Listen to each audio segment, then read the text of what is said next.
That got everybody's attention.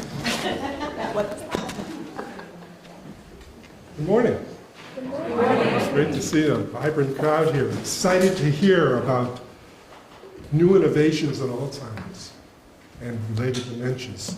When could we have said that in the past? New innovations in dementia.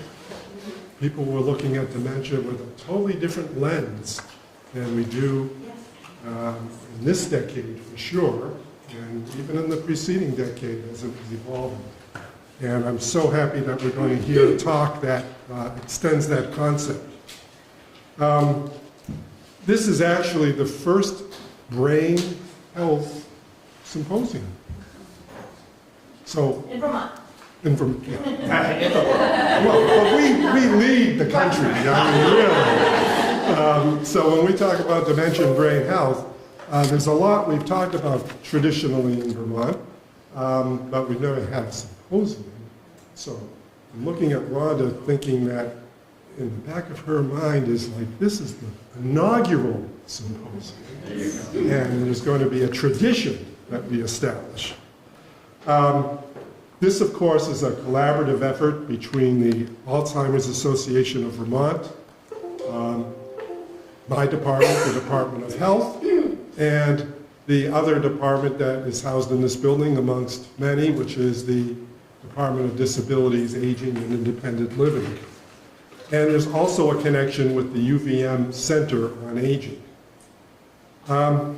Today we're going to hear from a leading dementia researcher, learn about our collaboration with UCLA on Vermont Alzheimer's and Dementia Project, and participate in one of 2 afternoon sessions on dementia care with empathy and a tailored training for occupational and physical therapists. VDH is doing a tremendous amount of work in this area now, and really the mission of our work through the Alzheimer's and Healthy Aging program is to reduce dementia risk amongst caregivers, improve early detection rates, increase care capacity in our rural areas, and reduce preventable hospitalizations among Vermonters who are living with dementia. In partnership with many of you here, we strive to make our state a place where we can all age well in the communities that we love. Together with Dale, the Department of Disabilities, Aging, and Independent Living, and many partners, we're aligning and implementing our state plans, including our new multi-sector plan on aging, which I'm sure everyone in this room is aware is called Age Strong Vermont. Now notice I did not use the word treatment in any of my discussion. Not to certainly lower the importance of treatment for those currently living or seeing themselves passing into the area of dementia. However, there's so much excitement going on. I have absolutely zero doubt that our speaker will ignore treatment. But I really wanted to provide the public health view here, because so important is early detection, accurate detection, having the clinical community be poised to view this as potentially a preventable condition, and thinking about risk factors, protective factors, and how we can modify the risk factors in a favorable way. We also spend a lot of time in public health really looking at things on a population basis, and our population has not really heard these magical terms, brain health, to the degree that they need to. Nor has, frankly, the clinical population heard the words brain health as much. It's kind of, I won't call it cutting edge, but it's certainly a novel and newer concept than we've had in the past. You know, the heart has always been a big focus. Even the kidney, the connection with cardiorenal syndrome and what impact your health of your heart plays on your potential for developing chronic kidney disease, I think outpaced what we're going to be talking about here today, which is brain health. arguably the most important part of our entire body. So I'm really honored now to hand this over to my colleague, Howard Goodro, who's the Executive Director of the Alzheimers Association of Vermont, and he will then, I presume, introduce our speaker. Thank you.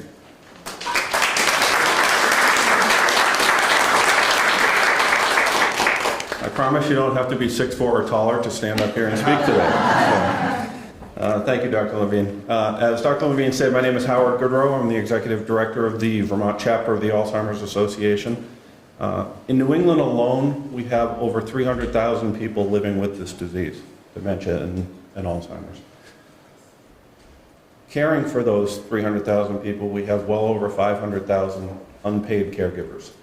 That's an astounding number of people who are impacted by this disease, and those are only those over 65 years old, and those who identify it and who have been identified as having the disease. So that number is woefully underrepresented. It's a sad disease, one that we're working very hard in the association to reach as many Vermonters as we possibly can. We have a small staff, but we're doing what we can at the State House. We're doing what we can with support groups and education programs, and we're raising funds for the research side of things. Having lost my mother with dementia last summer, I want to personally thank you all for the work you do in this field and that commitment you had to ending this disease. The Alzheimer's Association is a global force, connecting scientists in an effort to change the trajectory of the disease.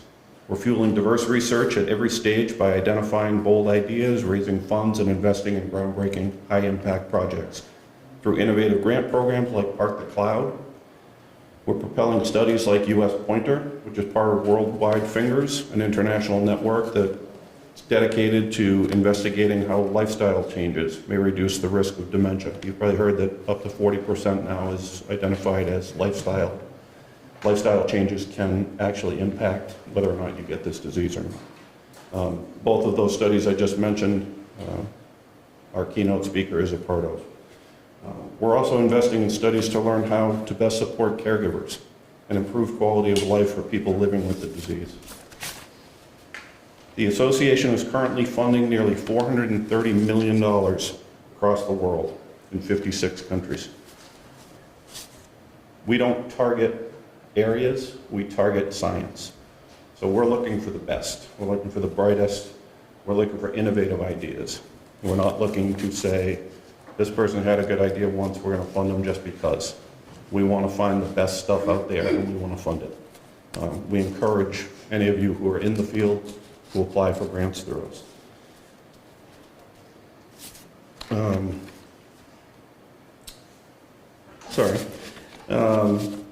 If you have questions about what we do as an association, and how we might work together, please pull me aside, or talk to Meg Fleet, our advocacy director, or Joe Cotto, who's right over there with our program manager, senior program manager, or Liz McCarthy, who's in the back, who's our our health system manager for New England. Her job keeps changing. She keeps adding states and subtracting states, but she's with us and doing a great job with us. So my job really today is to introduce our keynote speaker, and it's my pleasure to do so. I'm proud to say he's an Alzheimer's Association grant recipient. Dr. Stephen Salloway is an internationally recognized leader in clinical trials for the prevention and treatment of Alzheimer's disease.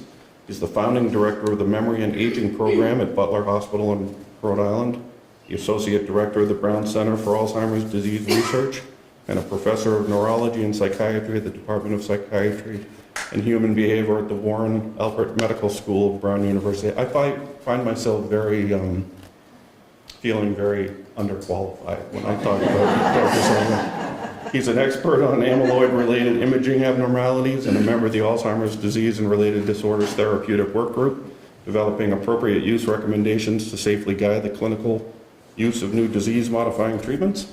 He serves as a consultant for drug development to the NIH, the Alzheimer's Association, and the Alzheimer's Disease Drug Discovery Foundation. He's published over 400 scientific articles and abstracts and edited 3 books and lectures widely about early diagnosis and prevention of Alzheimer's disease. In fact, he's probably visited more countries in the last week and a half than I've ever been to. So he's probably a little jet lagged, but I know that won't slow him down. With that, I want to hope you will join me in welcoming Dr. Stephen Salloway.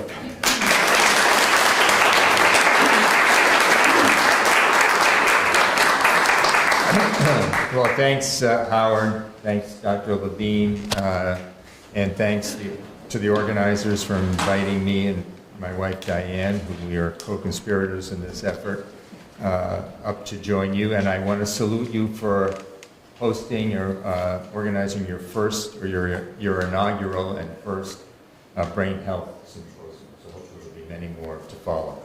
Howard is absolutely right about that last part of the introduction about the world travel story, because Diane and I were 2 weeks ago in Seoul. We didn't quite recover from that one, and then the next few days later went to Berlin, and then just made it in time for trick or treat from Madrid last night.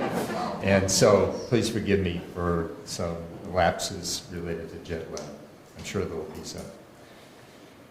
So I'm going to be talking about opening a new era for the diagnosis and treatment of Alzheimer's. As Dr. Levine mentioned, that's not something that rolls easily off the tongue. It's a long time getting to this point to be able to consider this, that we made advances that make this new era possible. And I'll be talking to you about those and actually giving you a very live update, since the meeting I came from in Madrid is called CTAD, or Clinical Trials in Alzheimer's Disease, and so I can give you the very latest research that was presented there. We've been working for many years to develop better treatments and tests for Alzheimer's disease, and so we work with many companies, including the Alzheimers Association, which we really appreciate the support and the collaboration. I can't say you'll hear throughout my talk today how highly I regard the work of the Alzheimer's Association. It's critical in making advances, and the association has really been in the vanguard. I'm so excited that the Department of Health up here, Department of Aging and Disabilities, or Disabilities and Aging, sees this as a priority. It really is. It's a really important problem, and so we need really help across the board. As probably everyone in this audience knows, because it's a meeting about brain health and Alzheimer's disease, this is a huge worldwide problem, and probably our least addressed major public health problem. So it's anticipated there will be 125 million people worldwide with dementia in the next 25 years. The cost of care is already greater than that for the cost of cancer and heart disease. It's a chronic disease. There's a high burden for families and for economically. And there's disparities, prominent disparities, where women have a higher rate, African people of color also have a higher rate. We don't understand all those factors, but it's really important. So, critical public health problem with an unmet need today. How did I get involved in this area? Now, I may get a little mushy part of today's talk will be to share the latest advances, at least as I understand them, but also talk a little bit about my personal journey in this field. I've been invested for more than 30 years, dedicated in this area. And also, there's going to be a Profiles and Courage theme about our research and highlighting some of our research volunteers who have made important contributions to the advances that you'll hear about. People often ask, how did I get involved in this area? And also often make the comment, you're doing God's work kind of thing. Maybe they don't mean it quite this way, but I think they're right. This is God's work, and that all of us are doing. I had a grandmother with dementia, and when I was a boy, and she had a long course over many years, and I got to see all the stages of her dementia. She even lived in my room for a time. We only had like one extra bed in the house, so I saw very up close what the behavioral symptoms are like, the effect on our family. And so certainly that gave me a real sensitivity about this problem. And then growing up in the Jewish faith, one of the tenets is tikkun olam, that each of us has the responsibility for repairing the world, each in our own way. And so finding that, so as I was going into medicine, I thought I wanted to make a difference against a major brain disease. I was interested in brain health, brain function. And I realized increasingly how the enormity of this unmet need for Alzheimer's disease. And so that really motivated me, that combination. Now, I've been very fortunate to be able to share this journey with my wife, Diane, who is a clinical nurse specialist, and Diane has been the nurse coordinator of our memory and aging program. I said 28 years, she corrected me, she said 29 years. And we started this together with a few other colleagues, and it just grew into something way more important than any of us ever expected, fortunately. And Diane was largely responsible for that. And now she's become sort of a global ambassador for Alzheimer's disease, and we've taken trips recently to Australia and to Seoul, and Diane was a big hit. And it was obviously great to share that with her. So it's been great sharing this journey together in caring for patients with Alzheimer's. Now, thanks to the good work of the Alzheimers Association, your advocacy arm, your lobbying arm, there has been a dramatic increase in NIH funding for Alzheimer's research. It was flat for a number of years at around $500 million a year, and now we're up at $3.8 billion. So a 7 times increase. And I think a lot of the advances have to do with that increased investment from the NIH and other and public-private partnerships. But the Alzheimer's Association worked really hard, has been working and continues to work really hard for that at the national level and at the state level to make this possible. We're still way under the funding for other major diseases, for cancer, for heart disease. We're sort of on par with HIV, but given the magnitude of the problem, you think Alzheimer's probably needs still continued funding. But I want to thank the Alzheimer's Association for leading the way in this effort, because investment is critical. What does it mean, the title of this talk? Advances have opened a new era for Alzheimer's diagnosis and treatment. Well, my goal really all along has been to treat Alzheimer's like other major diseases, like cancer or heart disease, that we make an early and accurate diagnosis with molecular confirmation. We institute risk reduction strategies and prevention strategies as they become available. And we have treatments that actually modify the disease course or delay or prevent progression. And what's really important in the Alzheimer's space and dementia space is practical and coordinated care management that started early. Right now, as you know, care is very fragmented, and we don't do a good job at care.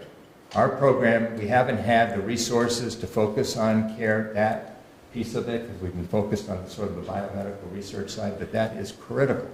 And I know the association is certainly in the Department of Health, I'm sure, in the Department of Disabilities and Aging, very concerned about that. We can do better. I'll give a couple of suggestions. I'm not an expert in this area, but first of all, I'll tell you a bias. I am a huge fan of nursing. I think nursing and allied health fields like nursing, can do a lot. In terms, we can't mint enough specialists, dementia specialists at the physician level. It's unrealistic to even consider that. I mean, we should keep bringing good people into the field and certainly into research.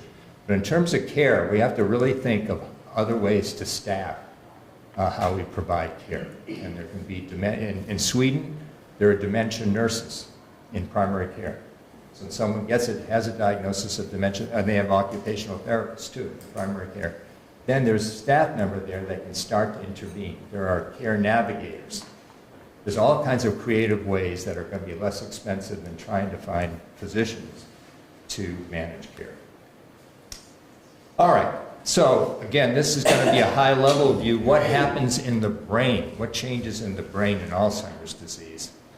And this is a picture of Dr. Alzheimer up there, who was a psychiatrist, a very inquisitive clinician scientist. He was interested in a lot of diseases. He was interested in memory, schizophrenia, alcoholism, all kinds of problems.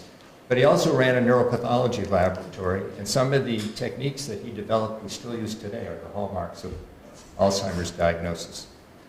And his major contribution, we knew that there were plaques in the brain, but he described in his first patient, he only had 4 patients. Because why did he only have 4 patients? I said there's 150 million people with Alzheimer's disease. How come he only had 4? People didn't live very long. The average life expectancy was 50. And his first patient was actually early onset. It was an autosomal dominant, a genetic form of Alzheimer's, as it turns out, a form of Alzheimer's disease. She was only 51 at the time. And he followed her, his first patient, for 4 years. And under the microscope, this is actually his drawing there in the middle, he saw these tangles inside the nerve cells. The plaques are in between the nerve cells, and the tangles are inside the nerve cells. Now, when he presented this data in 1907, he was ushered off the stage, shouted down, couldn't possibly be right. That's what happens when you come up with novel ideas. But they have stood the test of time, and we now know that the plaques are made of amyloid protein, the tangles are made of tau protein, these form clumps in the brain, and these are the hallmarks of Alzheimer's disease, and they remain the hallmarks, the pathological hallmarks of Alzheimer's disease. So they've stood the test of time, and I'll show you in a minute some of the advances we made in imaging and detecting them now with blood tests. But when these clumps, first what happens is amyloid starts getting deposited in plaques 15 to 20 years before memory loss. So brain changes are occurring. That has some toxic effects on the neighboring neurons, which stimulates some inflammation initially, and then the formulation of the tangles made of tau protein. And it's when those tangles start to spread is when we start to see the clinical symptoms of Alzheimer's. The nerve cells are breaking down in their connections, and then in later stages the brain shrinks, and really there's brain failure. It's the opposite of brain health. This is the end stage. You hear about heart failure, this Alzheimer's is brain failure. But it goes on over many years, and 15 years before the symptoms even start, and then probably 7+ years into the clinical decline. So, and you see this graph in the middle about when the amyloid occurs and when the tau occurs, and I'll show you some of the people that contributed to helping us so that we know that evidence, accumulate that evidence. So let's talk about some of the advances. So Dr. Alzheimer sort of laid the groundwork. Oh, one more very important point. So plaques, tangles, inflammation are key components of Alzheimer's disease. But there are Alzheimer's is a complicated disease. And aging is the major risk factor. There are genetic risk factors, and they're important clues. But aging is really sort of the foundation and the background of Alzheimer's. What's going on as nerve cells age? What happens to the energy production parts of the mitochondria? What happens to the breakdown and the clearance of these proteins and the programmed cell death and the metabolism? What happens with cholesterol metabolism inside nerve cells? These are all very important components of neuronal aging. And if we want to figure out the Alzheimer puzzle, the more we understand that, and that's why the funding from the Alzheimer's Association and the NIH is so important, to tease those apart, because new targets and new treatments will come from that. So fortunately, in Dr. Alzheimer's day, up until recently, you had to wait till someone passed away and look under the microscope to actually definitively diagnose Alzheimer's, to see the plaques and tangles. One of the first advances was in looking in spinal fluid, we could see small changes in amyloid and tau that was pretty predictive of Alzheimer's disease. So people don't like having a spinal tap, but there are clues and diagnostic markers in the spinal fluid that help, and there are now 1 or 2 tests approved by FDA for that. Then another major advance was brain imaging, using a PET scan with some of the same staining techniques that Dr. Alzheimer used, modified as a tracer for a PET scan. We can safely see the amyloid plaques, and well before the memory loss.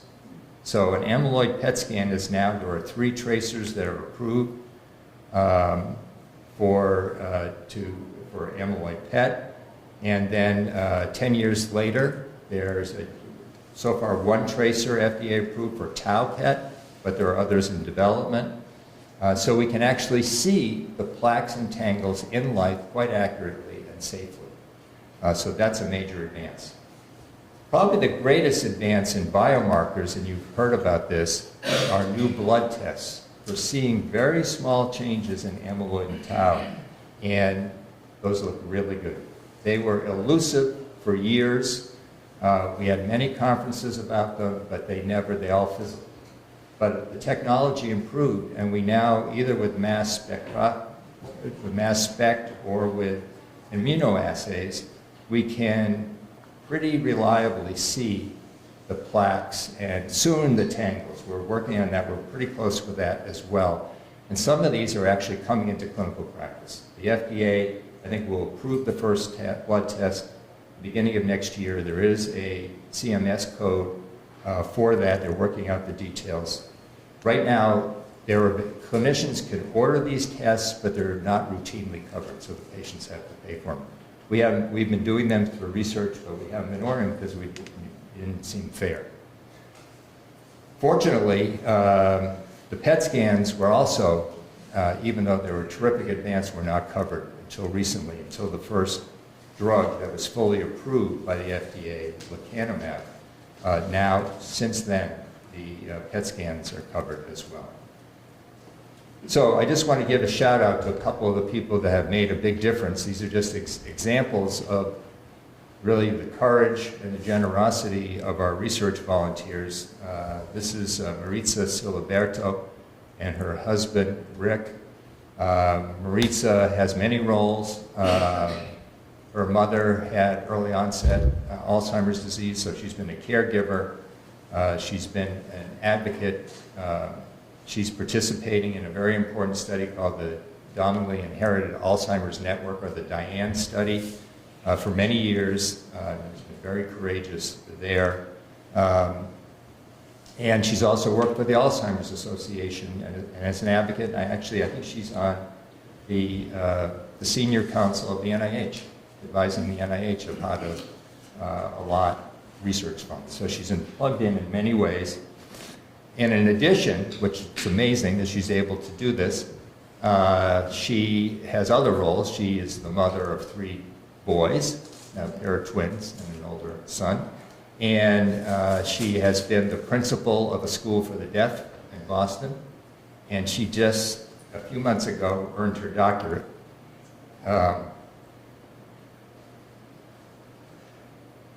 Earned her doctorate in education from Northeastern, and she was very, very proud of that. So we're very proud of her. She's a terrific person. But those curves that I showed you came about from the Diane study, by studying family members who we know are going to get Alzheimer's because they have a mutation. We start studying them at age 18, and from that we can derive the curves of when amyloid starts to accumulate, when tau accumulates, when the MRI changes, etc. So it's hard for me to communicate how difficult it is for someone like her to participate, because coming with a family with early onset Alzheimer's disease, she always had to face the idea, is she affected or not? Just coming for visits, having testing done, it was really a challenge.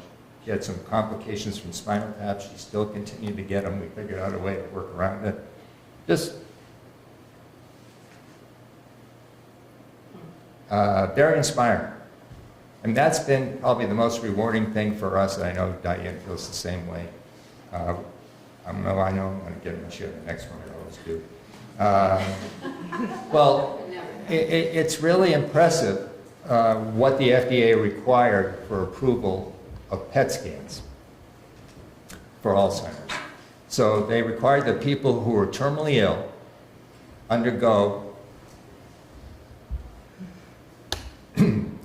go to the hospital, have a PET scan, and then when they die, they donated their brain. And we compared what we saw on the scan with what we saw under the microscope. So these were people at the last days of the war. And when Diane and I started out doing these autopsy studies, we went to people's homes. This is Mr. Kelly, a Korean war veteran,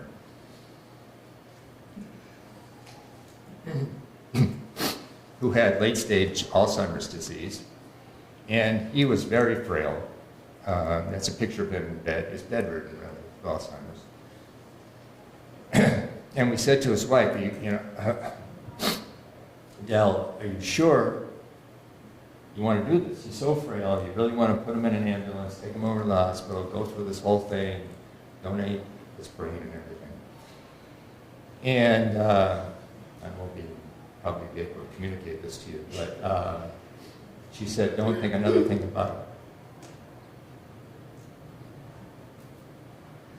This was,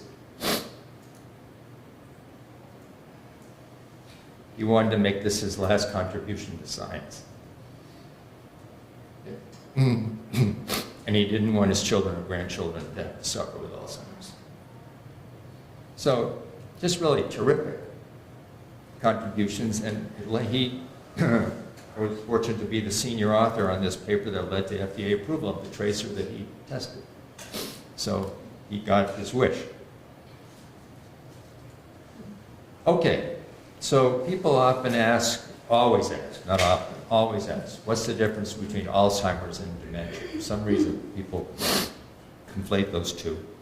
And the answer is that dementia is a general term that means that there's cognitive difficulty that interferes with day-to-day function and doesn't describe the cause. Alzheimer's is a disease, which I showed you, made up of plaques and tangles and other changes in the brain, which is the most common cause of dementia. But there are 100 causes of dementia, Alzheimer's being just the most prominent of the group. And often Alzheimer's co-occurs with other factors that contribute to dementia, like vascular disease. So what's involved with the evaluation for cognitive impairment? Well, people often ask, should I even find out? And there's a lot of nihilism still about Alzheimer's. We're in this transition stage where it's increasingly being viewed as a treatable illness. I wouldn't say that's the prevailing view at the moment. And also the whole concept of brain health, although it's gaining in prominence, is still a nascent idea, which we have to bring forward. But it's very helpful, when someone is having cognitive decline and it's interfering day to day, people are very confused what's going on. So it's helpful to know if there is an underlying, so that if there's a primary disease process causing it. And people need to make important decisions about work, driving, financial planning, need to get educated about the condition, what to expect, how to manage it, get connected up to the Alzheimer's Association, to a geriatric care planner if needed, adjusting the daily routine, obtaining resources, and then finding out about treatment options, either those that are currently available or are being tested through research. Now, in terms of the evaluation, even though we have new diagnostic tests, I mentioned to you about PET scans and blood tests and so forth, still the diagnosis is based on a careful history from the patient and family members who know the person well. And then determining, is there cognitive impairment or not? What's the degree of it? What are the features of it? Is it likely due to Alzheimer's or something else? Is there a neurodegenerative process or not? And then we can do additional testing to sort that out. But the history is very, very important from someone who's knowledgeable about it. Now, increasingly, we're going to be faced with the opportunity to get a blood test to determine if there are Alzheimer's changes in the brain. I think we're very much in a transition phase here. Soon, as I mentioned, there will be FDA approval, there will be coverage, and then there will be access. Then we'll have to figure out, okay, how do we use this in clinical practice? Again, the same principle applies. Doing a careful evaluation to determine if there's cognitive impairment and whether or not Alzheimer's is a likely possibility. And then an MRI scan is important to look for signs of Alzheimer's, look for signs of other conditions that could be causing cognitive impairment. Fortunately, we're at a point, even in the best hands, a clinical diagnosis is wrong about 25% of the time. We say it's Alzheimer's, but it isn't Alzheimer's, it's something else. In primary care, it's more like 38% of the time. So, but fortunately, we're living in an era, or soon be living in an era, we can confirm it with a molecular test. Yes, there is Alzheimer's pathology, or no, there isn't Alzheimer's pathology. And if it's no, it's unlikely to be Alzheimer's. And if it's yes, it's likely certainly to be a contributing factor, if not the main factor. That's a big change. But again, it doesn't replace careful history taking, and there's a lot of challenges in rolling this out. Primary care is not used to doing this type of testing, and if they do, then what's the next step? Once they make a positive diagnosis of Alzheimer's, are there referral centers for them? Usually there's a long wait to get in to see a specialist. This is a real problem in terms of our healthcare system. And then the question is about what treatment options are available to patients once we make the diagnosis. Well, I think on the practical side, for all patients, especially with cognitive impairment, this is a really bread and butter for the Alzheimer's Association, is really to focus on the basics. People need to have the right level of support. Probably our most distressing cases are people living alone without a lot of family support, and they're declining and failing. And it can be a failure to thrive situation where we wouldn't let a child be in that situation, but we let an adult be in that situation. It's terrible. So we want to try to find the right level of support for the person. Education for the family about how best to manage it. It's not easy because the person has changed, the relationships are changing, the finances are changing, so many things have changed, so much stress. And there may be a child who's the primary caregiver and she's got her own family to deal with. So much caregiver burden, so many issues to deal with. So we need to help with that to the best we can.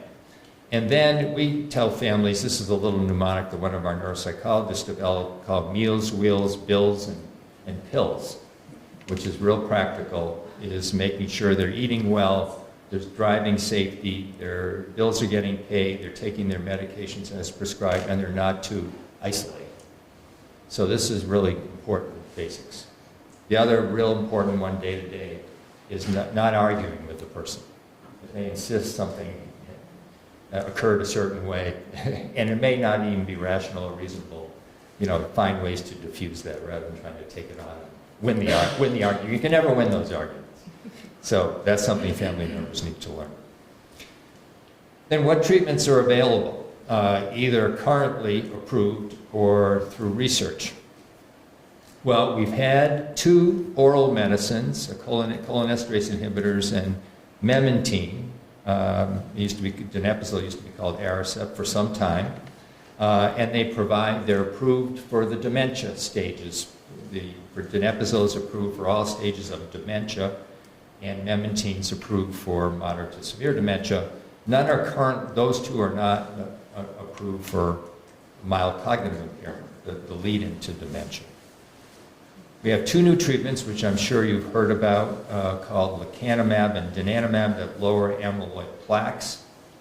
They are approved for early Alzheimer's disease in patients that don't have significant safety concerns that are good candidates to receive them. And so that's a new option for patients and families to consider. Now, just talking briefly about these new medicines, we know amyloid plaques play a big role in Alzheimer's disease. Not the only part, but an important part. And these medicines, this class of medicine, is able to remove amyloid plaques from the brain to a very high degree. So this is looking from the lecanemab phase 3 data. After 18 months, there's a substantial lowering of amyloid plaques, and the majority of people are now considered negative for Alzheimer's disease. They go below the cutoff. So this is a real advance. We've been testing these drugs, and we were sort of leading this effort for many years, different compounds that lower amyloid. But these are the first that actually lower amyloid to this degree. And the other ones, we didn't really get a clinical benefit. And it looks like you need to lower amyloid below a certain cutoff to see a clinical benefit. And so fortunately, these two drugs are able to do that. And what are the benefits? This is looking at both. Lecanemab is on the left and donanemab is on the right. They're not compared head to head, so you can't say for sure if one works better than another. They both work similar. I would say a similar effect. I would call this a mild benefit. And the benefit is, as a group, there's a slower rate of decline in people who got the treatment after 18 months than people who were on placebo. Now, I think I have another slide coming up next about that. Maybe donanemab has a slightly greater effect, but it really is not compared head to head, so I really can't say that. But there can be a slowing, and the main clinical significance of this, and the main reason to consider using it, is it delays the time for moving from one stage of dementia, so from mild cognitive impairment where the person's pretty independent, to mild dementia, or from mild dementia where someone needs more help to moderate dementia where they need a lot more help and starting to become disabled. It delays that time. So people stay in a milder state of Alzheimer's longer where they're independent with better quality of life. So that's what most of our patients who come to see us want. They don't want to, it's really the later stage of Alzheimer's where people become dependent and lose their whole sense of self. That's the greatest fear. And so they want to be able to delay that or preserve their quality of life for as long as possible. I would consider this as an entry-level treatment. This is just the beginning. I don't see this as the end game. This just gets us started in disease modification. We have to amplify this effect. I think this is a meaningful effect. There's a subset of patients who actually do extremely well. And I'll show you an example in a minute. Oh, we're coming up next. So we studied Aducanumab, another drug that's approved by FDA, but it's no longer being developed. It was very controversial, as you probably heard. It's being retired from clinical use today. Biogen decided they got it accelerated approval, not a full approval, and since that time they were doing another placebo-controlled trial. But since that time, lecanemab and donanemab came along, and they decided it wasn't commercially reasonable to keep developing the drug. So that's not really available. But we tested this for 9 years, this drug, and I was actually one of the study leads for this program. And we had a subset of people, and this is an example of one person, another great person I want to give a shout out to, who was on Aducanumab for about 7 years, and for about 5 of those years didn't decline. He stayed in the mild stage, lived a full life, drove everywhere, very, very verbal, outgoing guy, went to all his places and carried on his lifestyle. And he felt good, his family noticed it, we noticed it, he didn't decline on his testing, and that's a great response. And we had a subset of people like that, who had even better than what I showed you from the trial as a whole. So there may be some responders who do even better. And his story, this is Neil and Maureen Corkery, same thing. Not only was he a tremendous research volunteer and contributed a lot, even up to the time when he passed away recently, donating his brain so we could see what the effect was of that treatment over so many years. But he was willing to share his story on the front page of the Providence Journal. When we launched, we were the first to give Aducanumab once it was approved by FDA. He came to that press conference and spoke about his experience. And he also had recovered from substance abuse. He was a very strong advocate for that, too. So he amplified his contribution, not only as a research volunteer, but as an advocate. And that is so important. And we talked about this just briefly before the program started, about communications and awareness. Telling these stories, people sharing their story, is powerful. And we need that, because we're really changing the narrative about Alzheimer's, moving it from untreatable to treatable. And we need the stories to help move that forward. And we're so grateful to Neil and his family for being generous about that. Now, any medication has side effects, and I don't know, I wouldn't say I'm proud to say, but we were the first to report the main side effects from this class of medicine. We didn't know. When you test a new type of drug, you don't know what the effects will be. Well, it turned out, when you remove amyloid plaques from the brain, you can get fluid shifts in the brain.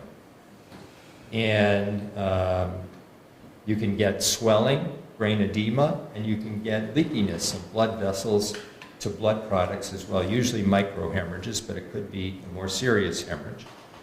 And it turns out that when you lower plaques, at least up till now, and I'll show you a new treatment that's coming down the road, if you lower plaques substantially, you'll get this side effect.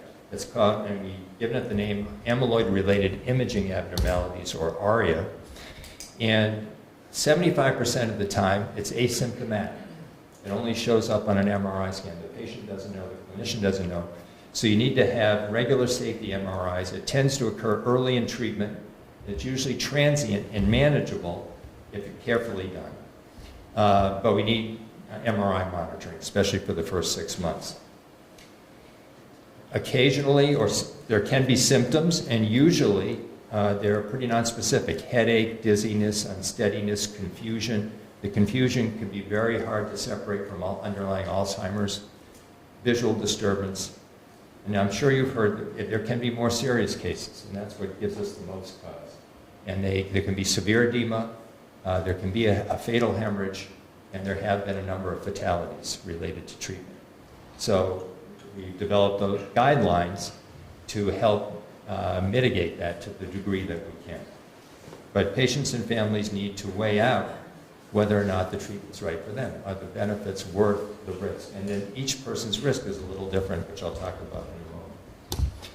So this is just an example here of the brain edema. And in that MRI on one side of the brain, it can be really subtle, just a tiny amount. There can be, over here, microhemorrhages in that third panel, the little black dots. That's, again, leakiness to blood products. Or there can be a little bit of lining of blood products in the meningeal, in the covering of the brain.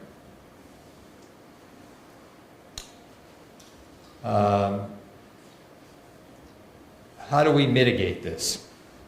Well, it's very important. And who's an appropriate candidate? Who's an appropriate candidate, and how do we mitigate this side of it? As I said, these drugs are approved for people with early Alzheimer's, so mild cognitive impairment or mild dementia. The mini-mental state range for lecanemab was 22 to 30 in the trial, so that's the range that we're using in clinical use. They need an amyloid test, either a PET scan, a spinal tap, or possibly a blood test. They need an MRI scan to make sure they don't have safety concerns. If they have what's called signs of cerebral amyloid angiopathy, more than 4 microhemorrhages, any area of superficial siderosis, that's that lining of the the covering of the brain, severe white matter changes, too much cerebrovascular disease, then they're not good candidates. So we need to carefully review the MRI scan at baseline. They need something new. Another big risk for this, the edema, is a gene called the ApoE4 gene. And so in the prescribing information, it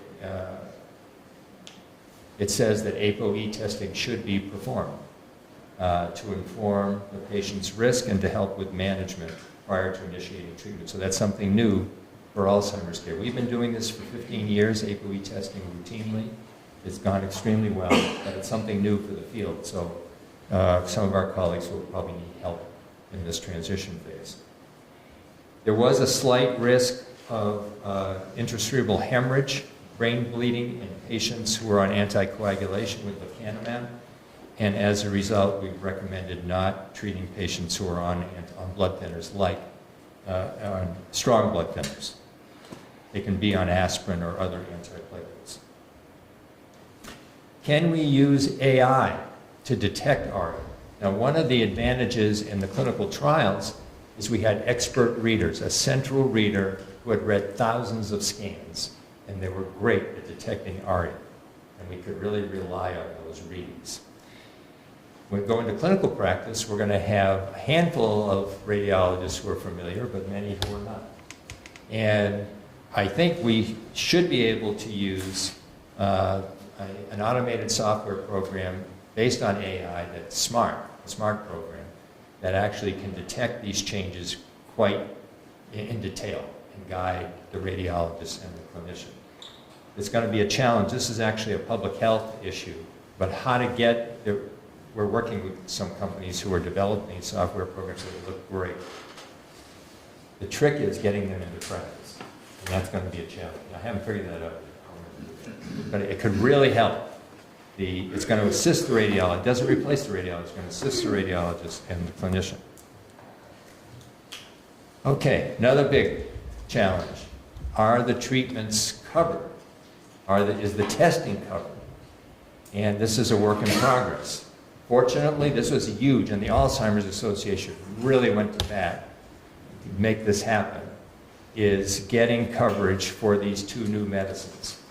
And as a result of the lobbying that many of you did outside Medicare offices, in the Congress, in the Department of Public Health, in Health and Human Services, and in the White House, in the state legislatures, Medicare agreed to cover these treatments and the testing, supposedly, that goes along with it. They're not even sure what they're covering, but I've been working with the Medicare. Like APO, I say, do you cover ApoE? Oh, it was supposed to be. Well, they don't, you know. But anyway, it's a huge step forward that they agreed to cover, and it took lobbying. And you might have seen, this is not true around the world. In the UK, their FDA, British FDA, approved lecanemab. They put some restrictions on it. They don't allow treatment of E4 homozygotes, people at high risk of this ARIA. But their health system doesn't cover it. So they got their FDA approval, but they don't have coverage or access yet. It requires private pay. That is a no-go, as far as I'm concerned. That's we need parity in terms of new treatments and tests. New treatments and tests for Alzheimer's. Okay. So this is a work in progress also with each private payer, Blue Cross and the other, United and the other private payers, to see if there will be coverage. Now, again, I already talked about the Alzheimer's Association with the lobbying, and then same thing about the advocacy from the patient side. This is another study volunteer, Stephen Blaze, who's been very public. His mother was the first person, one of the first people we saw from a very large kindred, 100 affected family members with early onset Alzheimer's with a mutation in one family, one large family. They themselves, one single family might help with the diagnosis and a cure eventually for Alzheimer's disease. Well, not only has his family been terrific, but he has been an advocate, fundraiser, and also he's become a marathoner. And he's completed, this was a recent piece about him, the six leading world marathons in New York and Paris and Tokyo. And it did it all in memory of his mother.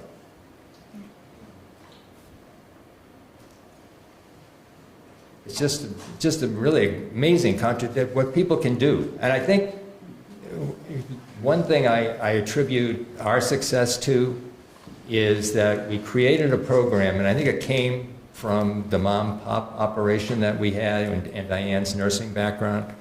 We had great nurses in our program. We always put the welfare of the patient first.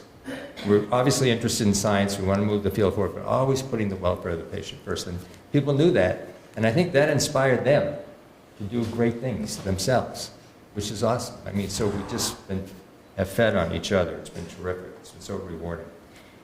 Again, talked about prevention. Dr. Levine mentioned about the possibility of prevention. Diane helped launch the first prevention trial for Alzheimer's called the A4 trial. This is our first, we were the first in the world. This was our first participant. And front page of the Providence Journal, we had a small infusion suite at that time, and we just had news crews from around the world just cramming in there to cover. And Peter Bristol, our first patient, was willing to go forward and share his story. Huge.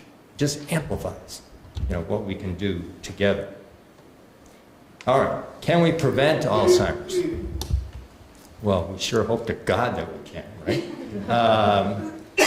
You heard from Dr. Levine about cardiovascular disease. We made a lot of progress in cardiovascular disease and lowering the morbidity and the mortality rate. How did we do that? Well, we came up with risk modification strategies, which have proved to be quite effective, and also acute treatments for heart attack and for stroke, and that's lowered the rate of both of those conditions. So we were inspired by that. And the Alzheimer's Association has matured, and not only is a funder of research, but now is a collaborator in research. And so you heard about from Howard that roughly 40% of dementia risk may be modifiable, primarily through lifestyle factors.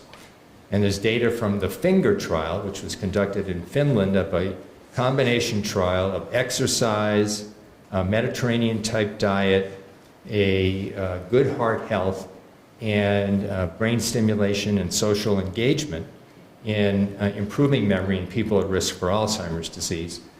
And the Alzheimer's Association undertook a companion trial, expanded on that, called the US Pointer Trial.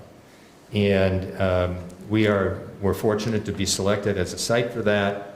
There are 5 sites in the US. And the way the program is structured is that there's a memory program like ours. There is an intervention program that helps implement these different treatments. One group is self-guided. They do it on their own. They get some education. And the other group is very actively guided with much more intensive involvement from experts at lifestyle modification.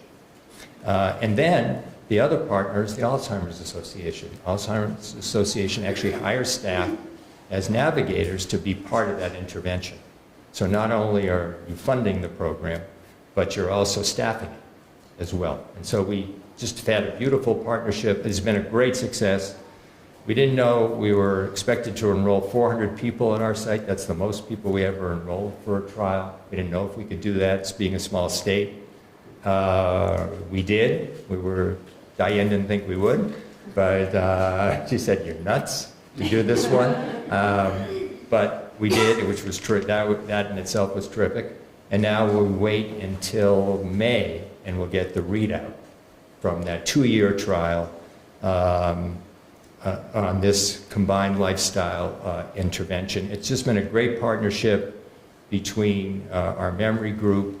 We have a cardiovascular group cardiovascular health group, and the Alzheimer's Association at our site. Across the country, another big mission was to enroll people from underrepresented groups.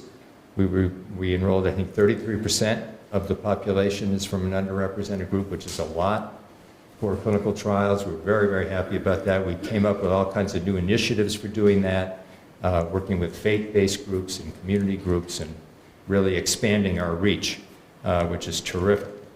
And I'm happy to report that a whole new network has formed called the Worldwide Finger Movement, where the Alzheimer's Association is a key player, and now in 6 continents and 70 countries, this type of research is going on, and we're working together and trying to pool resources. So I am confident in terms of the prevention side. If we can promote, I'm going to say to me what the strongest arm of this intervention, we can promote heart health. We keep people heart healthy, their brain is going to stay healthier, the rate of dementia and Alzheimer's is going to go down. That's something we can do worldwide now. And so I'm really excited about this. This is totally in the public health, Department of Health, domain. And I mentioned about, it's another key priority to test treatments and diagnostic tests and interventions or do observational studies in patients from a variety of backgrounds. And that's going to require real commitment. And the NIH is finally getting behind this. They've given us mandates for years, but no support. And now finally, there's the support that's coming along with it. And also, we need a lot of creative ideas. Again, when we launched our faith engagement model for US Pointer in the New England site, we had a press conference at the State House and brought together leaders and again publicized that. We were sort of like news hounds, hogging whenever good press we could get and just getting the message out and changing the narratives. And it had a huge effect. We sometimes call it the Neil effect, about what Mr. Corkery did. Many people came in, I read about Neil, I heard from Neil, I met Neil in the coffee shop. He said, you got to come in. But what happened was, there was a perception over time that something important about Alzheimer's was happening at our hospital, and people wanted to come. So that came from all these different stories that had that effect. Okay, I mentioned earlier about the workforce and how to make a difference in care. As we get these new treatments, we really haven't figured out how to deliver them yet, or the diagnostic tests, or especially a coordinated care model for Alzheimer's. Primary care is the guts of medicine, and they have to become very actively involved, both in clinical care and research, and rolling out new treatments. Now, I don't know if you saw the story last week. It was a large retrospective simulation trial of type 2 diabetics, and they looked at people who got semaglutide, one of these new weight loss and diabetes treatments, and who got other treatments for diabetes. And it turns out the rate of Alzheimer's was like 33% in the patients who got that GLP-1 agonist, that medicine. Now, if that were to pan out, there are 2 phase 3 trials with that drug that have been enrolled, and in a year, we'll get the readout from that. If that works, so far that drug has worked for everything, but if that works, that would be huge. 1, it would give us a new treatment option, but 2, it would bring primary care right into the center of this, because they know how to use this drug, and we need them.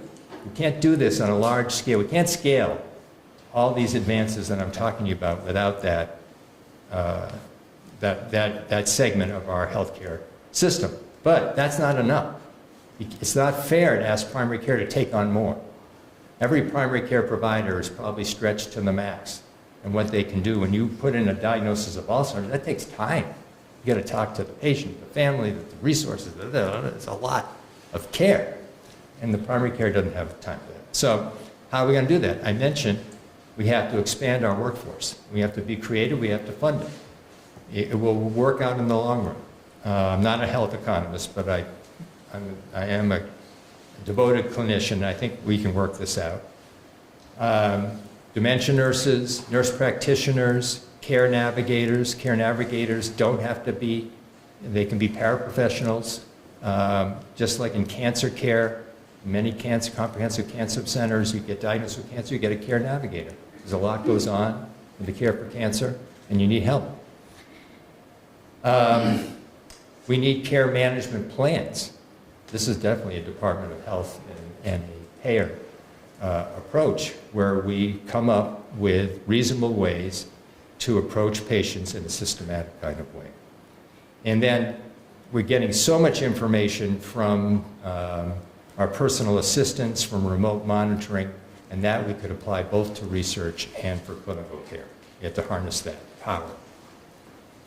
Okay, I said that the new treatments are a good start.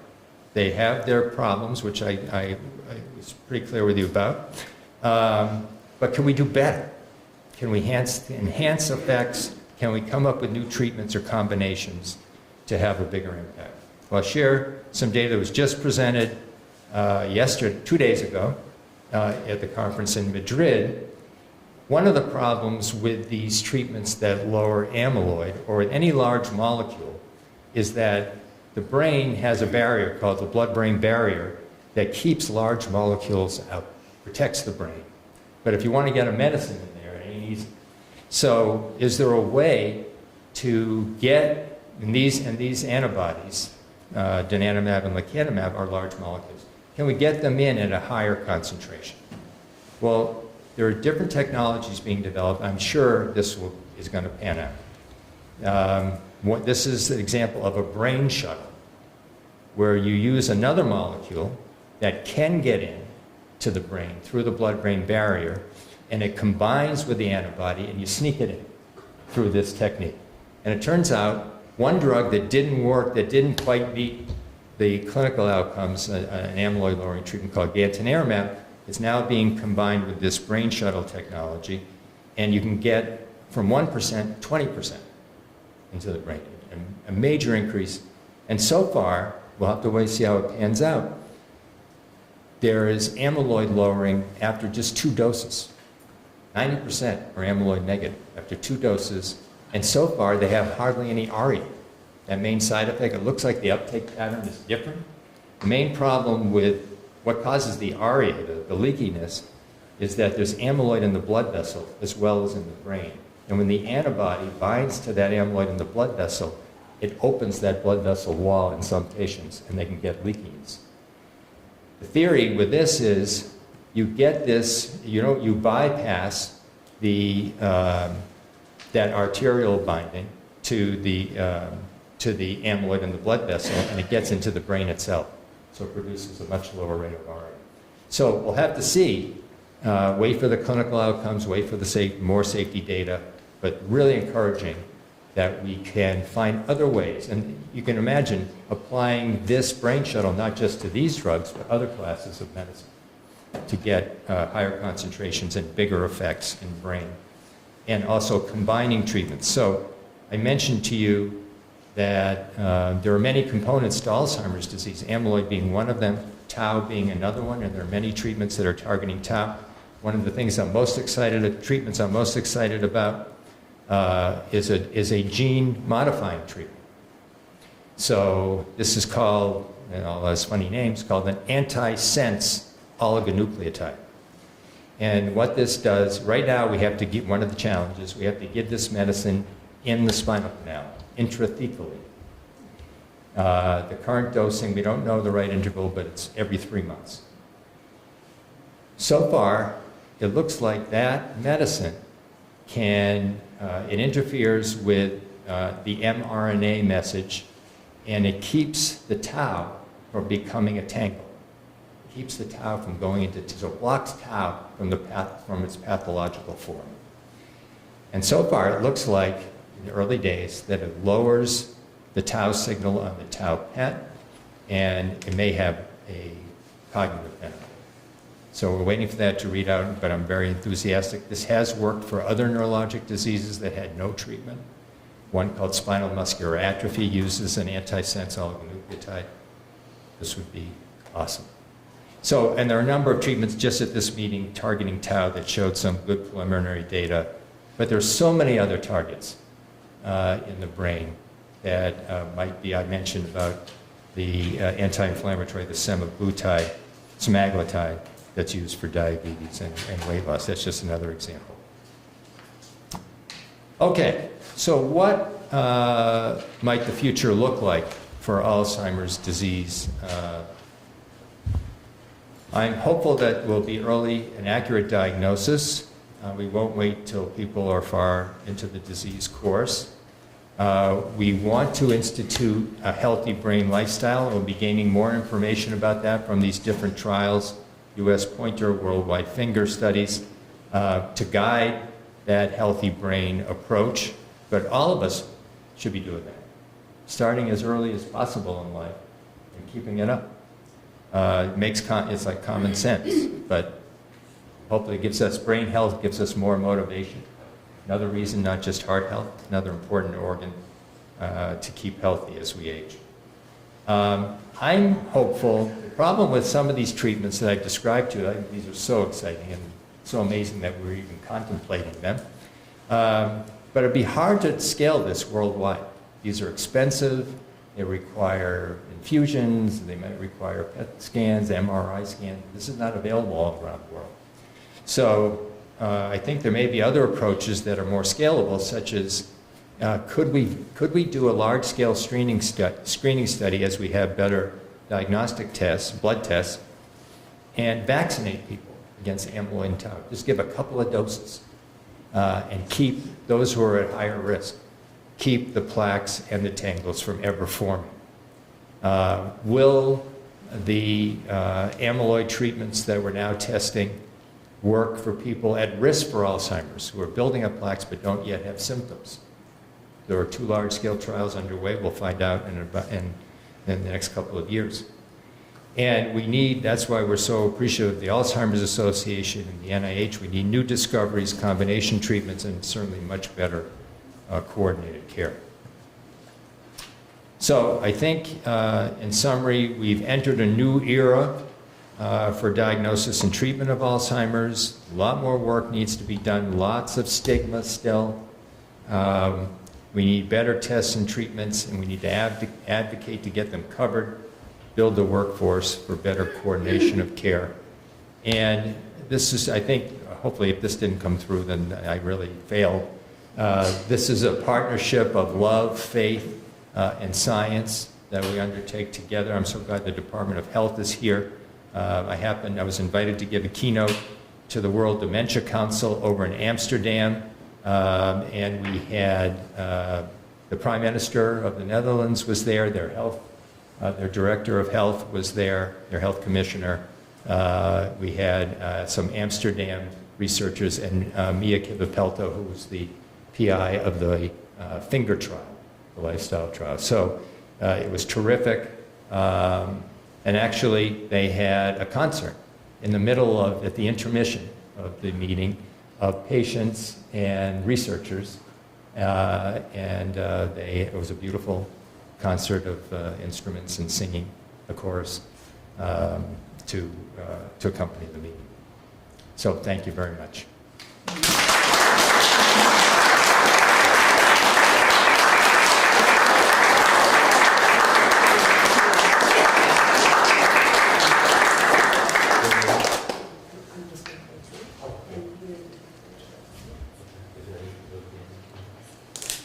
So do we want to take a little time for Q&A and push back a little bit so we can have a couple of quick questions with Dr. Sattaway here? If folks have something from that amazing presentation that they're burning to know more about or clarify. Yes. Are some of the lifestyle changes that you're talking about, do they include sleep?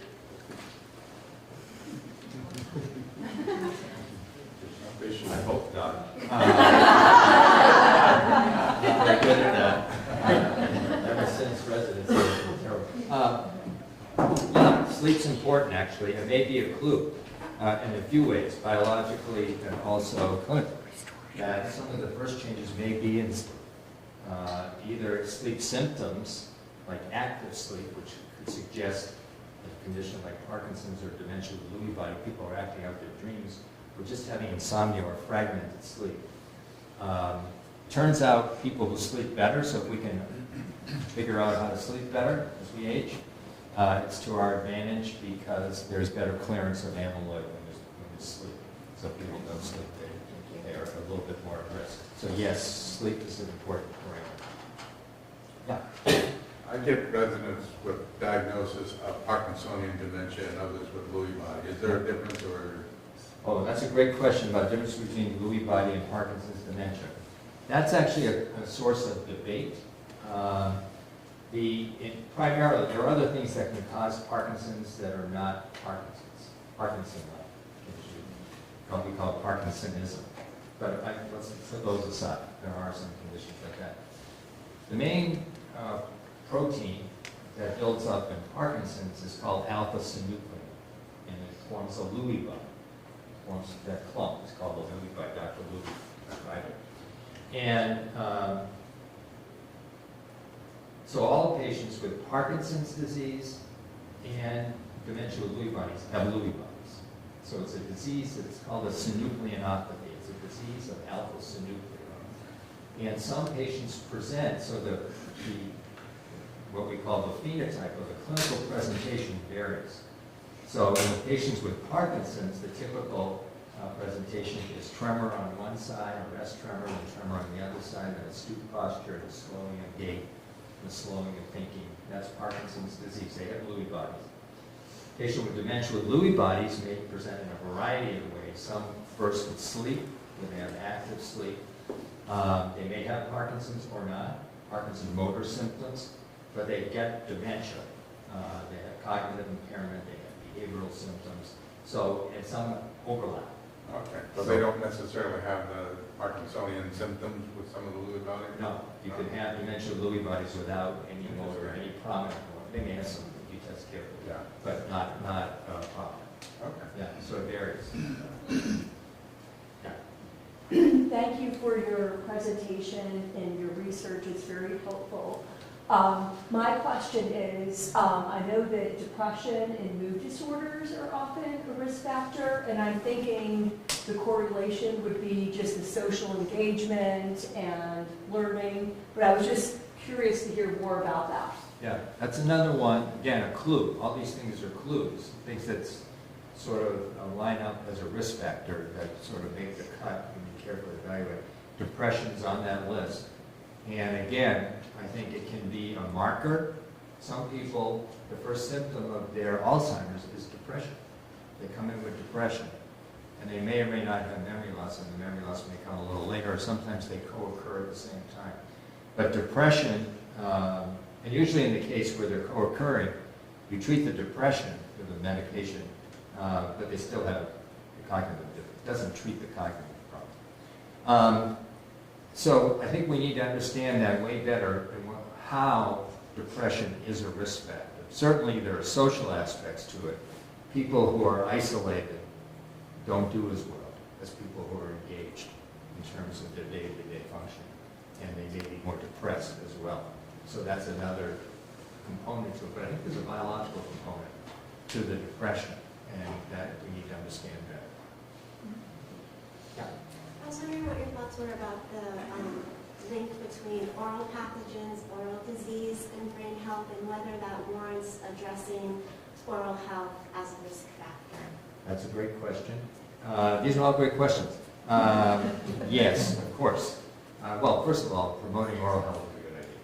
Why not? Okay. But there is a relationship between oral health, between the flora in our gut, and Alzheimer's. We don't understand this well yet, but it's a really growing area of research. U.S. Pointer has a sub-study that actually looks at that, not the oral health, but the gut health. So yes, we should promote good, that's something you could do, good oral health. But understanding the mechanisms is really important too, so that we can guide interventions. Dr. Sullivan, sorry to interrupt. Can you use the other mic? Sure, I I'm just sorry, have a lot I of forgot people about that. joining. Sorry. Live streams, that's good, but they can't hear your responses. No, Thank you. sorry. If you could just make a couple comments about, well, like intellectual activity and spiritual activity, and then also like substance use, like alcohol, tobacco, marijuana. That's a lot. Okay. All right. All the ancillaries. Well, there's different ways to respond to that. One is certainly when you're doing a clinical evaluation, you want to know about substance use because often that can be contributing to the cognitive impairment. So if someone is a heavy drinker, for example, alcohol has toxic effects on the nervous system, especially high use and long-term use. It can cause dementia on its own if it's, severe enough, where the person's susceptible to the effects of alcohol. So that's one thing we have a subset of patients come in with Alzheimer's, let's say, but also are heavy drinkers too. And we really counsel them, ideally to stop drinking, but certainly cut way down on the drinking. We usually do one and done, or none at all. But so reducing alcohol use in someone who has cognitive impairment is a good idea. We often tell them that's one lever, one dial they can control. There's a lot of things you can't control about Alzheimer's, and that's one potentially modifiable. So that's one. I'm sure other drugs that have more potent effects in the central nervous system could also have negative. Certainly, one of the main things we do in good medical care is screen for medicines that are contributing to the cognitive impairment and trying to eliminate those if we can. So yes, both substance use and other medications can cause dementia, actually, or contribute to it. Marijuana, I don't know, what the long-term, depends how much marijuana use there is. Again, I would advise someone in the same way, just common sense, to limit the marijuana use if they had dementia, if they had Alzheimer's, a diagnosis of Alzheimer's. But that needs to be studied a little more carefully, that relationship there. Social brain stimulation, we think the brain is built for stimulation. That's how we maintain our vitality. And so staying stimulated and having ways to stimulate the brain continuously as we age and being engaged in things that are meaningful to us is really important, I think, for good brain health, for good health, good well-being. So all these things are practical. I don't know if I answered all the ancillaries. I had a few. I don't know if I gave you the answer you wanted either. Yes? Regarding learning new things, I heard that learning a new instrument, that music is one of the best learnings that you can do for your brain. Yeah, so again, keeping the brain stimulated is a great idea. And there's actually animal work on this, that animals that are stimulated as they age have much more vibrant neural networks than animals that hang around and don't do anything. They have controls and actively stimulated animals. So there are a number of things we can do. Playing music, learning an instrument, singing, and so forth, learning a language. It's harder to do when you're older than when you're younger. Our brain is much more facile when we're younger and a little more resilient. But it's absolutely a great thing to do. And being engaged with other people while doing it, too.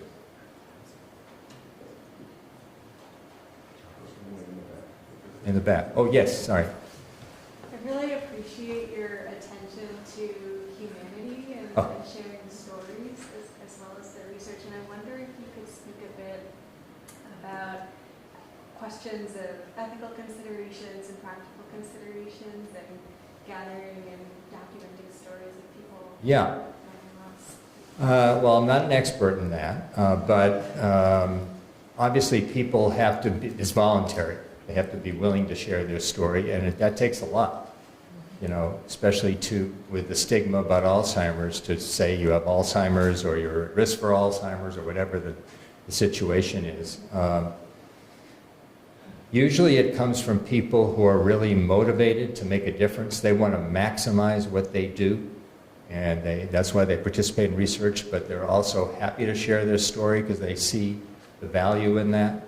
And so they have to sign consent if they're speaking with the media and so forth. So yes, the ethical part's very important. There can be no coercion whatsoever.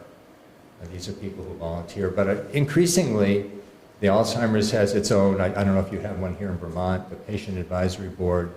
Certainly the National Alzheimer's has that, and people are willing to, and it's great because often you need to speak to the FDA or the NIH or somebody, or a new development comes out, they're asking for public comment, and it's great to have people like that who are knowledgeable, who are themselves engaged in this and are at risk and concerned and willing to share.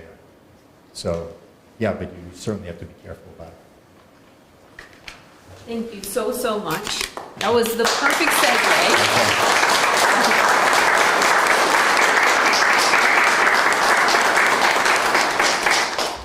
We just so deeply appreciate all that you've given to us today, you and Diane, as well as to Alzheimer's and Dementia and to the world. So thank you for making the trip to beautiful Vermont. And Dr. Salloway will be with us through the break. So if there were some questions that we didn't get to, you can try and find him or his wife at the break and ask them. So my name's Meg Pleat. I'm the policy director at the Alzheimers Association. And I said to him, that's the perfect segue because a lot of what I do is really work with people who are interested in telling their stories and then identify who needs to hear that story.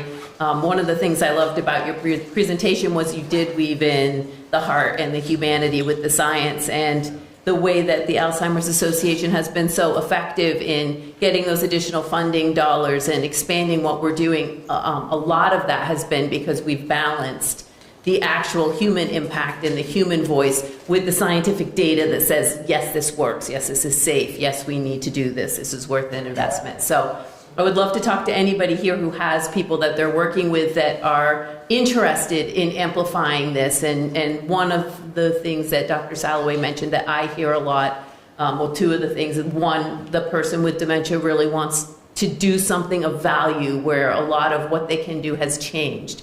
And something they can still do that has value is to tell their story and speak publicly. And the other is that they're really thinking long-term, long gain, and they want to make sure that their children, their grandchildren, their friends and their neighbors don't have to go through what they went through. So thank you for raising those points. And I also just wanted to really thank Dr. Levine and also Dr. Bowen, who's not here, who's the Commissioner of Dale, for the work that they do. I work very closely with members of the Department of Health and members of Dale, as well as our legislative body and others, as we think about how we want to create a health system. And their leadership has really helped us take the approach in that way and really look at everything from risk reduction and stigma reduction and what individuals can do all the way across the board to what has to happen in a medical facility or with a medical provider. And so I just really appreciate that they have that whole system approach and encourage all of us doing this work to do that as well. So now it is my honor to introduce you to Dr. Mary Val Colombo, who is an advanced practice nurse and a professor emerita at the University of Vermont Medical Center. And Dr. Colombo works closely with Dr. John Taylor, who some of you may know at the UVM Memory Program, and serves as the co-director for the Vermont Alzheimer's and Dementia Care Project, which is pretty newly launched. And so she's here to share about that project with us today. Thank you. Great.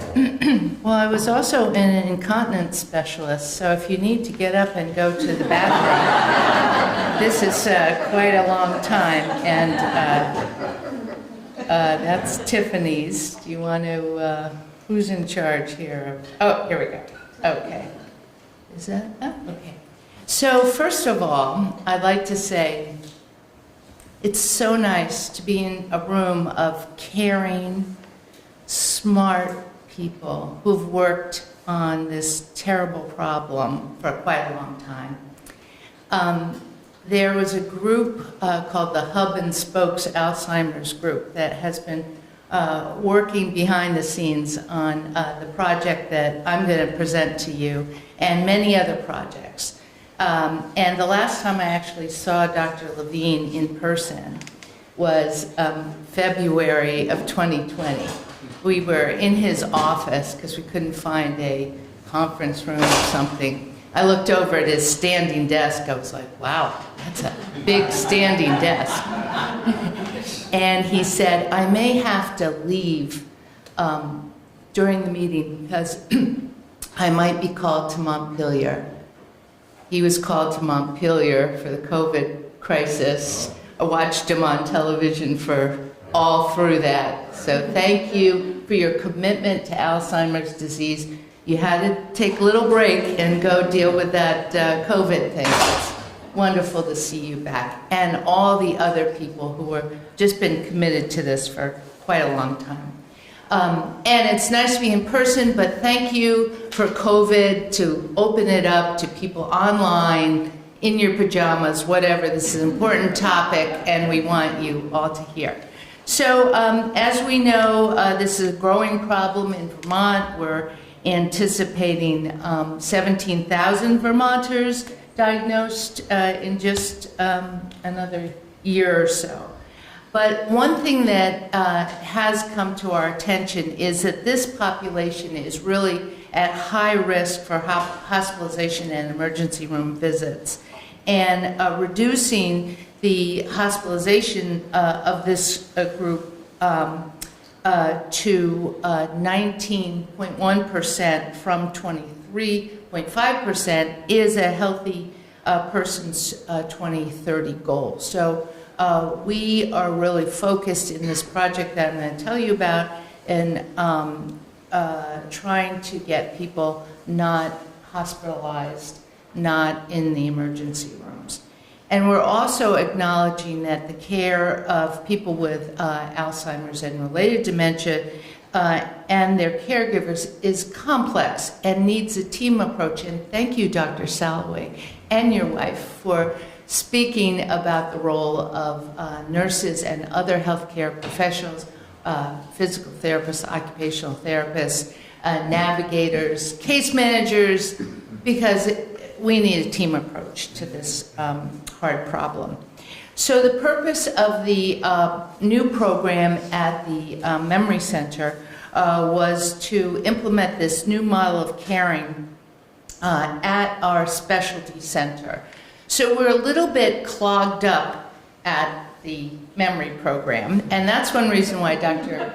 Taylor isn't here today. Because we didn't know about this 6 months ago. So we make appointments for people 6 months ahead. And 4 people who were really wanting their diagnosis this morning would be canceled if Dr. Taylor was here. So you got me, my patients got pushed to the afternoon. But anyway, so we really were aware through our work with the health department and Dale of the UCLA Alzheimer's and Dementia Care Program that was really working with nurse practitioners, PAs, that's physician assistants, and dementia care assistants to create this model of care management that was quite successful in the UCLA model, and they were expanding it across the country. So we wanted to see if we could have a model replicated here in our state. So this is a little bit of the background that went into planning this hub and spokes. You might be familiar with that term from that being used with opiate addiction. So we thought, okay, well, can we build on a successful model looking at our specialty clinics as the hub and little spokes that can reach out to some of the rural places that don't have access to our specialty clinics. So what has been funded is I'm the project director, and that's funding through the Vermont Health Department and the BOLD grant. We also have funding from the University Vermont Medical Center, the foundation, and Dale to support our dementia care specialist, who is a nurse practitioner, who's an adult nurse practitioner and psych nurse practitioner, and her name is Christina Haggett, and myself to be trained by UCLA to have the title of dementia care specialist. So that's what you were talking about, these models that will increase our level of expertise. We also have money from Dale to have trained and supported our dementia care assistant, who is actually a medical assistant. So she's not a licensed professional, but has big interest in Alzheimer's. She had experience from the memory program. And we're also still paying UCLA to train us, consult with us, and having been a nurse practitioner in this field for 15 years, so delightful to talk to other nurse practitioners who are doing the same work and sharing our horror stories. So that's been invaluable. So the specific objectives were to provide the training to 2 nurse practitioners and 1 staff member to implement the dementia acuity classification system. And this is how we determine who's at risk for hospitalization, who's at risk for emergency room visits. And to develop and implement individualized dementia care plans in collaboration with the primary care provider. So we're not taking over for primary care, but we are sharing our expertise in the management of behaviors, caregiver depression, caregiver needs, all that stuff. And hopefully to free up our neurologists to focus on the diagnosis of the complex presentations. And we're also evaluating the program. It will end next September for cost effectiveness, for patient and family and provider satisfaction, and the potential of continuation and replication in other rural areas. So I'm going to spend a little time to show you how this UCLA program works. As I said, there's a number of places across the country that are using this model. So the designated dementia care specialist manages a panel of patients. Right now, 6 months in, we have 40 patients that our dementia care specialists manage.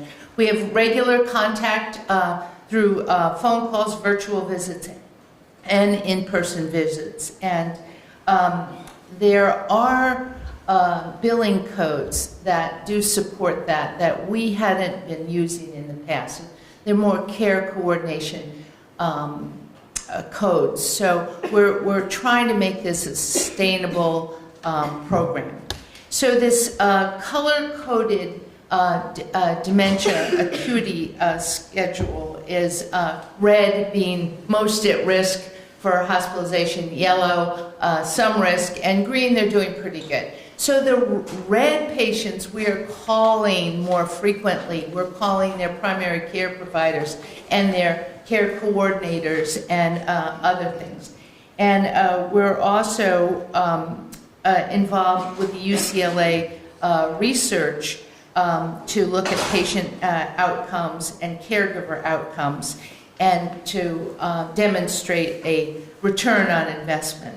So this UCLA program really began in 2011, and they had planned 250 patients, but shortly after that it was expanded to 1,000 patients. And as of August 2020, over 3,500 patients had been enrolled, and they have an active waiting list.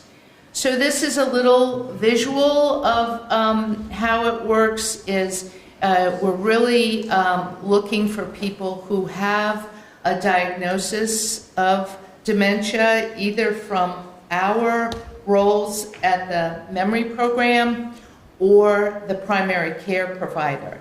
They also need a care giver, which somebody mentioned, the bachelor men who live on a farm in rural Vermont in an old farmhouse, still driving. They're my worst dream. But, you know, sometimes some caregiver will show up, a neighbor or something, but really this program really relies on this caregiver to do some assessment on behaviors and the person's depression. I don't know how many people I've talked to in my clinic with Alzheimer's disease. I say, you know, how's your mood? How are you feeling? Oh, I'm fine. You know, it's that generation of people that aren't likely to admit that they have a poor mood, but when you talk to the caregiver, and they have some very nice tools, the UCLA program, that the caregiver is actually assessing for depression so that we can treat it, and that's really helpful. So there's this co-management with primary care providers and providing comprehensive care based on the health system and the community. So if the community has an adult day program, we're talking to the adult day program. If the community has assisted living, we went out to visit some of the assisted livings in our area, and I had always thought it takes forever to get in, and was pleasantly surprised to see that there were some openings in assisted living. So let's really utilize our resources that we have. So the dementia care specialist, talking about this new workforce that we need, is an advanced practice provider, a nurse practitioner, a clinical nurse specialist, or a physician assistant. And they can be healthcare system based or outpatient clinic. And as I said, they co-manage. The pharmacist is also a very important team player with this, and the psychiatrist too. And so the goal is about a panel of 250 a year for a full-time person. Then the training that we went through was online, 22 modules. There was weekly Zoom meetings with the UCLA people, and there's also available office hours.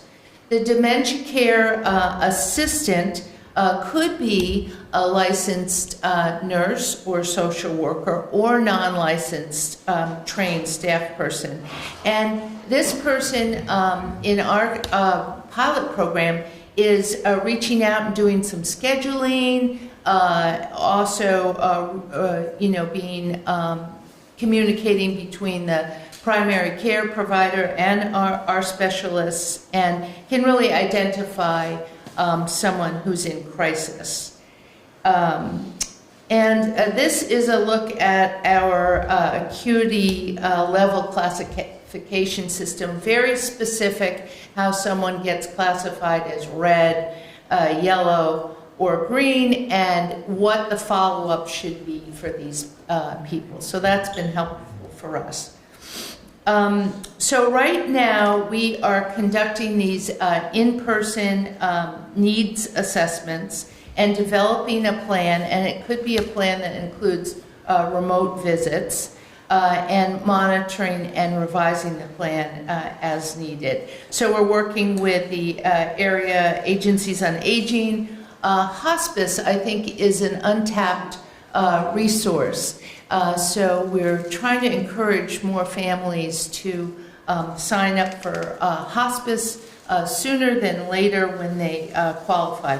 As I said, the assisted living facilities, adult day programs, and Alzheimer's Association, and our new dementia family caregiving center, which is virtual but is very helpful in talking about other resources that are available for families. And our newest thing is that we have expanded our services down to the Middlebury area. The elder care services is in a very large building that houses their adult day program. And working with this group, the hub and spokes, the person who runs that organization said, we have room, we could take a provider down in our area once a month so that we could extend the availability of expertise in managing dementia to this rural area. So we've already had our first month there, and it's going well, and it looks full. So now I'm going to tell you a little bit about our first 6-month outcome from April 1st to September 30th. We scheduled and had participation from 32 patients. There were 11 that were undecided or standby. I think a lot of times the caregivers are so overwhelmed, particularly the ones that are in a sandwich with their younger kids. They're just not sure, I don't know if I want to sign up for more intervention. I'm just like barely getting it together. So that there's a little bit of that. We had a couple transfer to nursing homes, which, our goal is always patient and family focused, but sometimes the nursing home is the right decision for the family. And of course, hospice care too.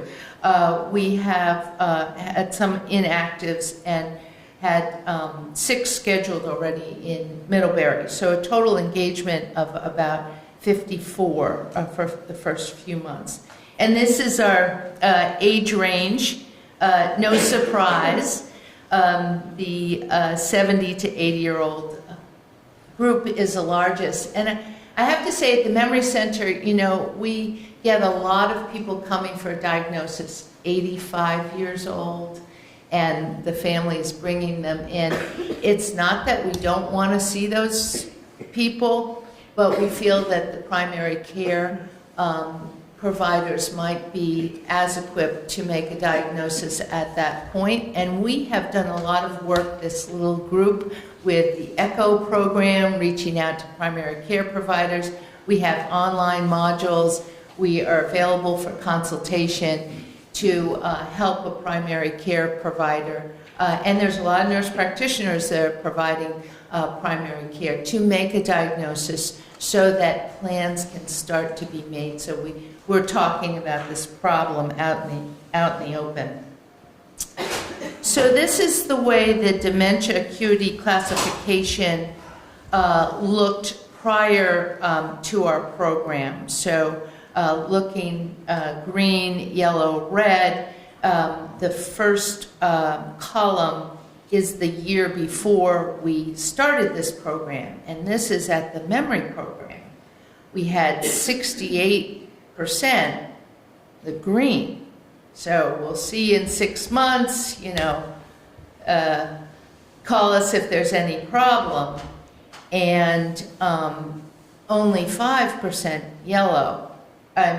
red, 26%. Since we've started this program, and this is a little bit lower number, 19, we've really focused on the ones at highest need and highest risk for hospitalization.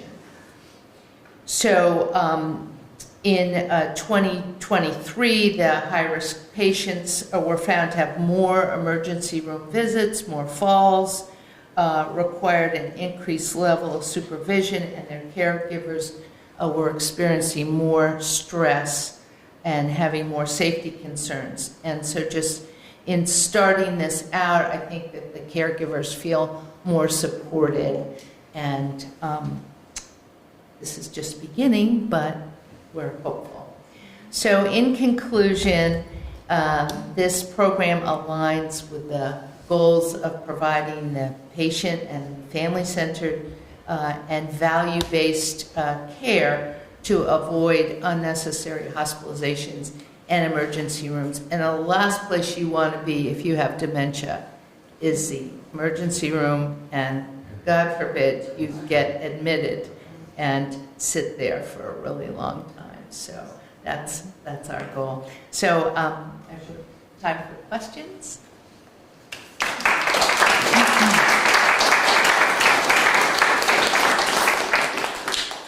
Yes.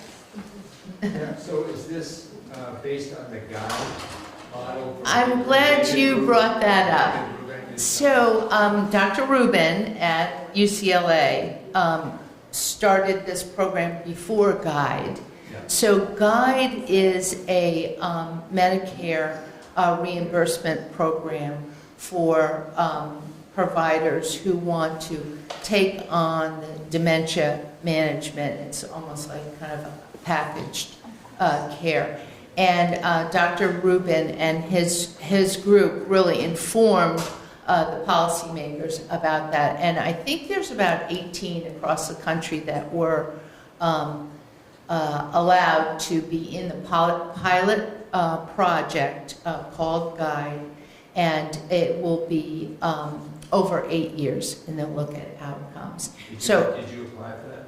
No, and I'm glad that I didn't. Okay. Yes, just those networking calls from my colleagues across the country are saying that the requirements for that are really monumental. 3 or 4 hours to admit someone into the program.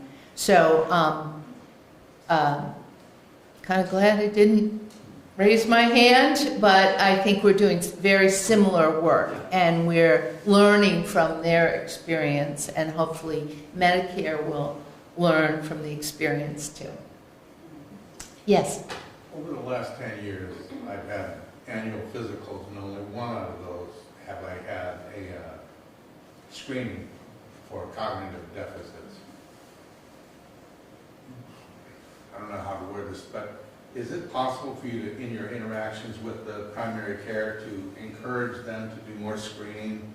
Because you have these guys that you were describing Yes. that are in a row, and if they were to get into the doctor's office, that would be an opportune time to actually see whether cognitive Yes. status is. I think that's a great point, and you must be a young man, because Medicare annual wellness visit includes a cognitive screen. Oh, it does. And I know that One Care Vermont and other organizations have really been pushing the use of the Medicare annual wellness exam, which includes the cognitive screen, as something to do. But I think your question: what if you are 50 years old and you say, I have worries about my memory. Yeah. Is your primary care provider able to address that? And we have been working on that. For someone who's under 65, it might be really important to be referred to a specialist, a neurologist, the memory center, to get a full battery, a full workup, and also... Most of those guys on the farm aren't going to do that. No, that's right. Other questions? Yes. I noticed in your numbers that the one person was sort of lost to hospice. If somebody goes on hospice, are they then not able to participate in your program? Yes, that would be a point when they would be discharged from the program. So we are looking for, an acceptable result, and that in that case, that was a good result for the family, because hospice opens up more services. And people have to say, we're not going to call the 911 anymore. We're not.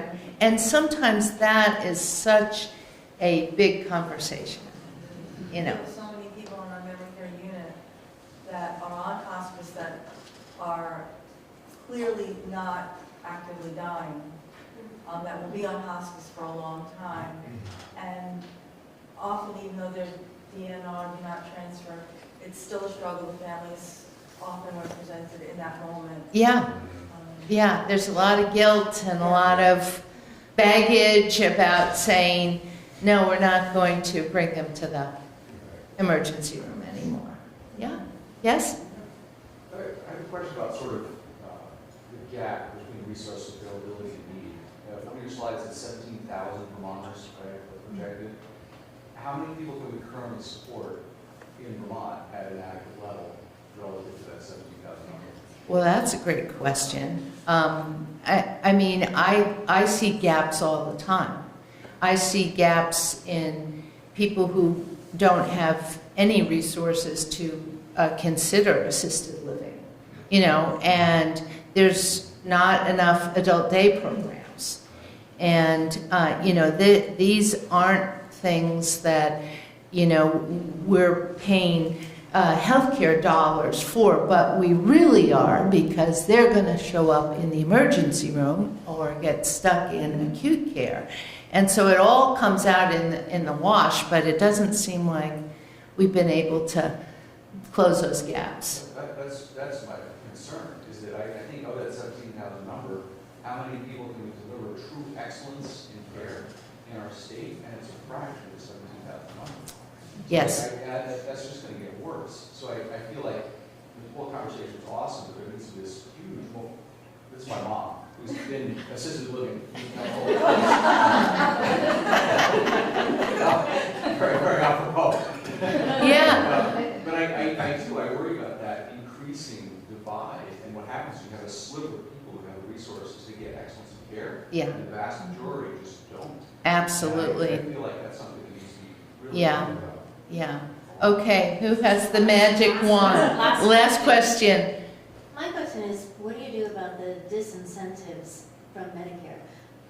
When my friend's mom last year had Alzheimer's, she did end up in the emergency room. She did end up for long periods of stay. The problem was, in order to get into a nursing home, you had to be hospitalized for them to be there 100 days. Oh, there has been a change to that. Yes. A primary care provider can admit someone right to a nursing home now. So that... And that would start the 100 days for them? Or? I think so. Whether it's skilled or not, it doesn't have to be a skilled, like a rehab. But I have had some of my patients go right from their primary care office to the nursing home. Any other comments on that? Any other comments on the gentleman's question? Who's got the magic wand to fill all these gaps? There is more Medicaid money coming into through ERC. I know they've expanded. I don't know the numbers. I can't even manage my own checking account. I know there's more money coming in for reimbursement from Medicaid for people in assisted living. Good. Great. Rhonda? Well, I just want to say I really appreciated Bill's question to us, all of us really, and how, Bill, we're trying to answer your question, in building that capacity. And each of you is invited to join that conversation monthly, first Thursday of the month, 9 a.m. And we've been doing this for years, but we're starting to see more capacity at the regional level in terms of like hub-like, and more, I think, provider teams. It's right, it's all about a team care, being interested, and the participation on the 3 Project Echoes that we've had on dementia, both for beginning practices as well as advanced practice, really robust attendance. So I think it's a slow journey, but I do think that through conversations like this, planning and execution, we'll do the best we can, but I think we're getting better all the time. And Mary Val, you're a leader in it, so thank you so much. Thank you, Rhonda.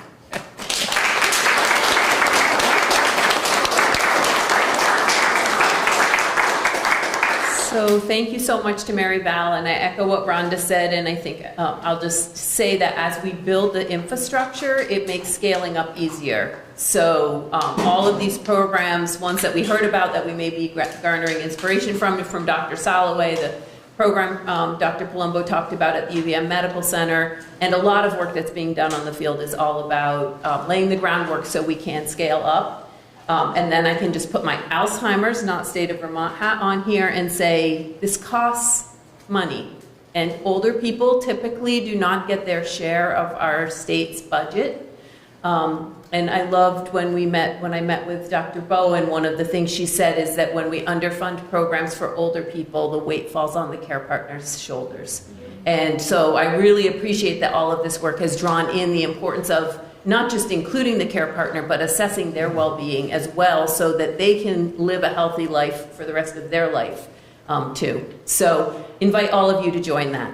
We are now at break time. For those of you that don't know, there's bathrooms if you go to the end of the hall. The men are one way, the women are the other way. And let's take 10 minutes, so we'll come back here at 11:10 for the last part of our presentation today. Thank you so much.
because it's really dynamic conversation in here.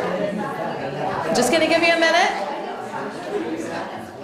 Okay, I want us to have time to move to a very important topic, one that we hear a lot about and work a lot on, which is what are the resources out there?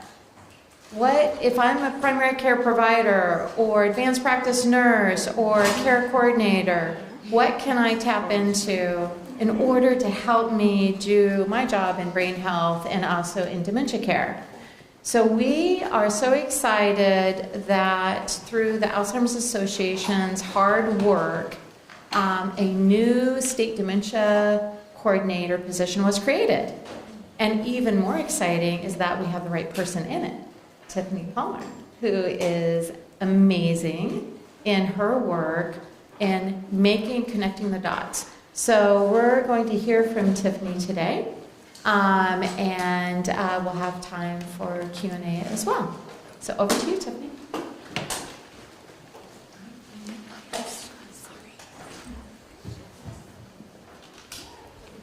Hi, everyone. Welcome back. Okay.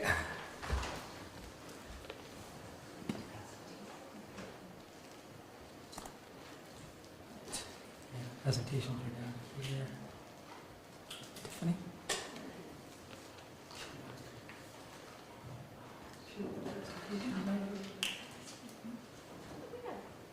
Everybody, I just want to acknowledge my mistake. I had a staff person, Tiffany Palmer, who is not this, Tiffany Smith. Someone just came up to me and was like, did you change your name? No. That was me. Tiffany Smith, nice to see you all. Sure, oftentimes, depending on if you are working within the medical health network, it is difficult to know what is available in community for individuals who are experiencing memory loss, cognitive decline. And so for this session, I'd just like to share some of our Vermont statistics with you.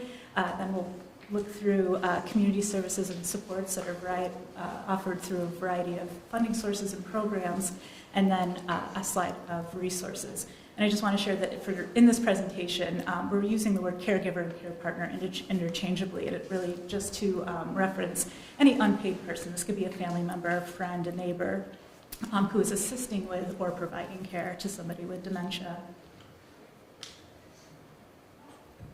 And so looking at Vermont, we know that more than 13,000 people over the age of 65 are diagnosed with Alzheimer's disease. And this is Alzheimer's disease. It does not include people who have mild cognitive impairment or another dementia, and does not include people under 65. And in 2023, there was more than 19,000 unpaid Vermont caregivers who provided 28 million hours of unpaid care to a loved one with dementia. And we know that caring for a person with dementia is very challenging. 61.5% of caregivers have chronic health conditions of their own. 35% of caregivers are reporting depression, and 10% of caregivers are in poor physical health. So looking at community services and supports, we have 2 dementia-focused statewide resources available, and that's our Alzheimers Association that offer a 24-hour helpline. There's licensed social workers who are available to provide telephone support, and they offer a variety of education and training, support groups, and they also provide referrals to other community services. You'll notice in the slide deck that there's highlighted text. Those are links, and so you'll receive a copy of this and be able to sort of explore these links once you look through the slide deck.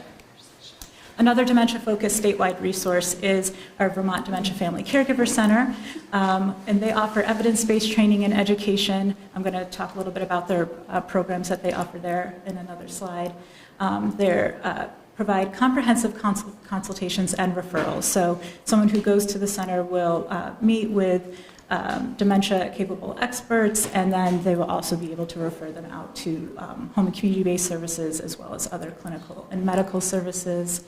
They have licensed clinical social worker support that is in person. They provide therapeutic groups, and these can be covered by private insurance. And then they also have a volunteer peer-to-peer mentoring program. And that center would like you to know that for medical professionals that they serve as a gateway to specialized services that include disseminating information, referral for services, identification of resources to support primary care, and physicians and their teams across the state. And they collaborate with academic entities, community partners, and the Vermont Hub and Spoke initiative to assist community providers in identifying resources for patients with dementia. Looking at our Older American Act services, there's very small eligibility to receive these services. It doesn't require anything other than to be an older adult who is 60 and over, or a care partner or caregiver who is 18 and over to receive their caregiver support services. And this federal program, federal and state program essentially, prioritizes individuals who are over 60 who are living with Alzheimer's disease or related dementia. And they also prioritize adults who are 18 and over who are providing care to individuals living with dementia. And in 2020, the act was federally reauthorized to include people living with early onset Alzheimer's, so individuals who are younger than 60, as a population who can receive services and supports, including their caregivers. And the Old American Act prioritizes also those in greatest social and economic need. And the purpose of these community supports is really to help older adults age in place. And we know that's very important for individuals living with Alzheimer's to really remain in their homes and in their communities to thrive, and really try to achieve that through three key strategies, such as supporting those core home and community-based services, building partnership that leverage additional public and private resources. And I know it's been spoken to today about the value of innovation and looking for ways that can ensure those continued effective outcomes. So these community-based services that are funded through federally and state funds are provided through our area agencies on aging. And here's a map that shows those service areas. Some of you may be familiar with AgeWell, Southwest Vermont Council on Aging, Northeast Council on Aging, Central Vermont Council on Aging, and Senior Solutions. All of these agencies offer 5 core services under this act: elder rights, caregiver support services, nutrition services, health and wellness, and then supportive services. And all those are provided using a person-centered approach and really look like connecting individuals with services such as providing personal care, transportation, meal prep, as well as congregate meals and home-delivered meals, access to adult daycare, home modifications for access and safety, grocery shopping, and others. And the best way to get connected to your area agency on aging is via a senior helpline, which is at the bottom of the page, or the V4A website. Thinking specifically now about caregiver support services, all caregivers of any older adult, but specifically older adults who are living with dementia, can receive clinical counseling individually or for their families. Respite, and this is usually in the form of providing financial assistance for in-home, out-of-home, overnight, short-term residential care, and also provides support for a self-directed approach. So individuals can choose who will be providing care in the home, and can also provide training for that individual. Caregivers can also receive case management to help assess the needs and arrange for care, and really put together a package of services that would meet their needs and the needs of the person they're caring for. Access assistance, again, just really helping a caregiver navigate what services are available and providing warm handoffs and referrals to the services that would provide the support they need. And supplemental services is also a federally defined source. It's really broad. It includes financial assistance to purchase goods and services that are provided on a limited basis to complement the care provided by caregivers. And this really can be anything such as assistive tech and home modifications, again, for access and safety. Even something like incontinence supplies, medical transportation, durable equipment.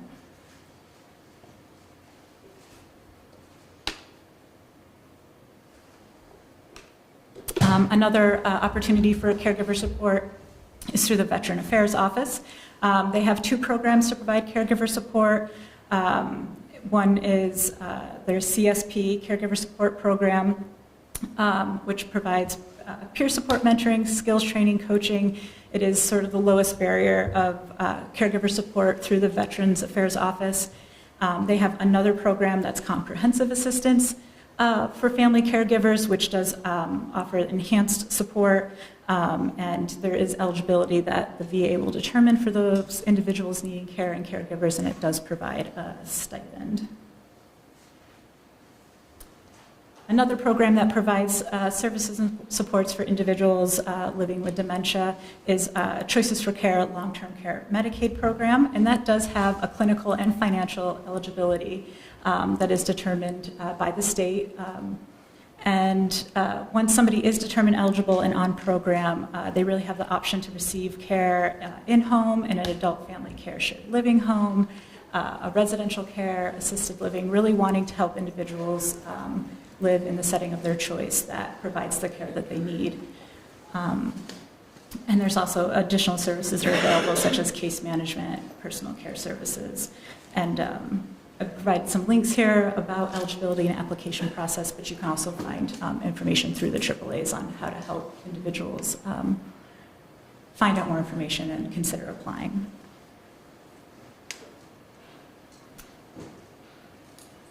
Thinking about evidence-based programs, so these are programs that have been studied and proven to provide positive outcomes. There's several that are available through the state. One is T-Care, and this is a program that caregiver support leads use within our AAA to assess a caregiver's stress and burden, and then provides resources for them that match with those areas of stress and burden and where the caregiver is struggling, and helps connect them to services across the state, and that is available in every AAA.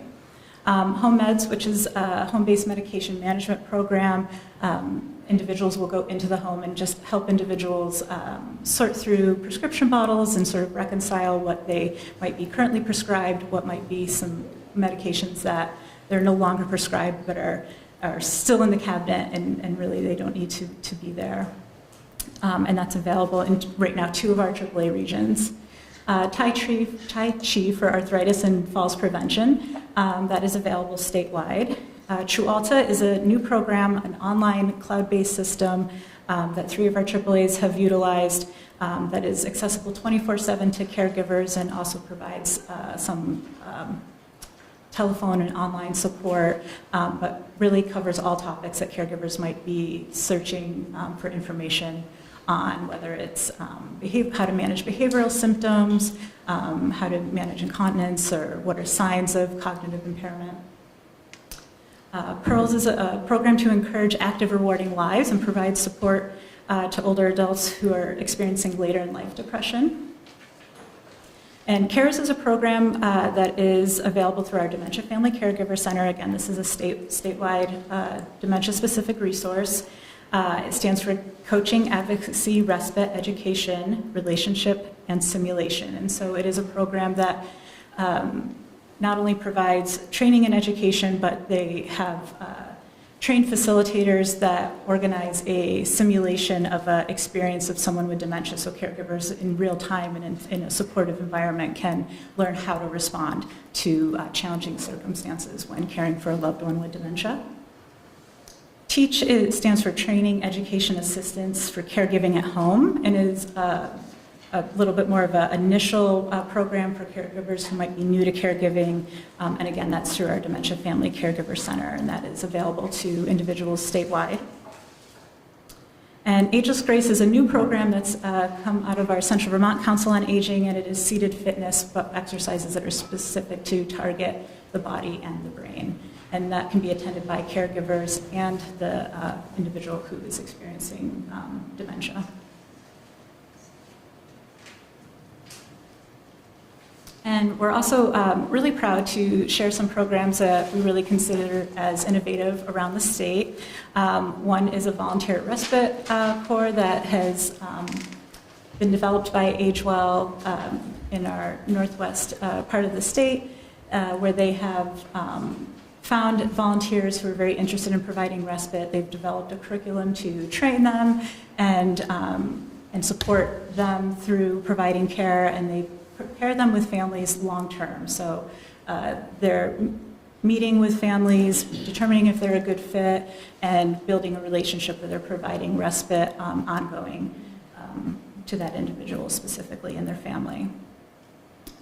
In our southeast region, for several Vermonters who might be receiving services through Dartmouth Hitchcock, they have a Connect Share Care program, which is an online peer support program for care partners. And we also know that there's several virtual and in-person offerings. And so prior to 2020, many of these programs were really offered in person, but we were able to develop hybrid models for memory cafes, support groups, education and training, and other programs. So caregivers can connect virtually or meet in person, whatever suits their needs. And also Dementia Friendly Vermont. This is an initiative of our Governor's Commission on Alzheimer's Disease and Related Dementia. It's using a national model of Dementia Friendly America, but to connect with sectors of the community to deliver toolkits and guides that help organizations and businesses, home and community-based organizations, libraries, connect them with guides that will help them become more dementia capable and providing education so that really they can support people who are still living in community and as well as caregivers. Also very proud of the village model living that's in Mansfield Place, which is more, even though it provides nursing home level of care, it's in more of a community and home-based setting. And has been very successful and is also a model that's used nationally and globally.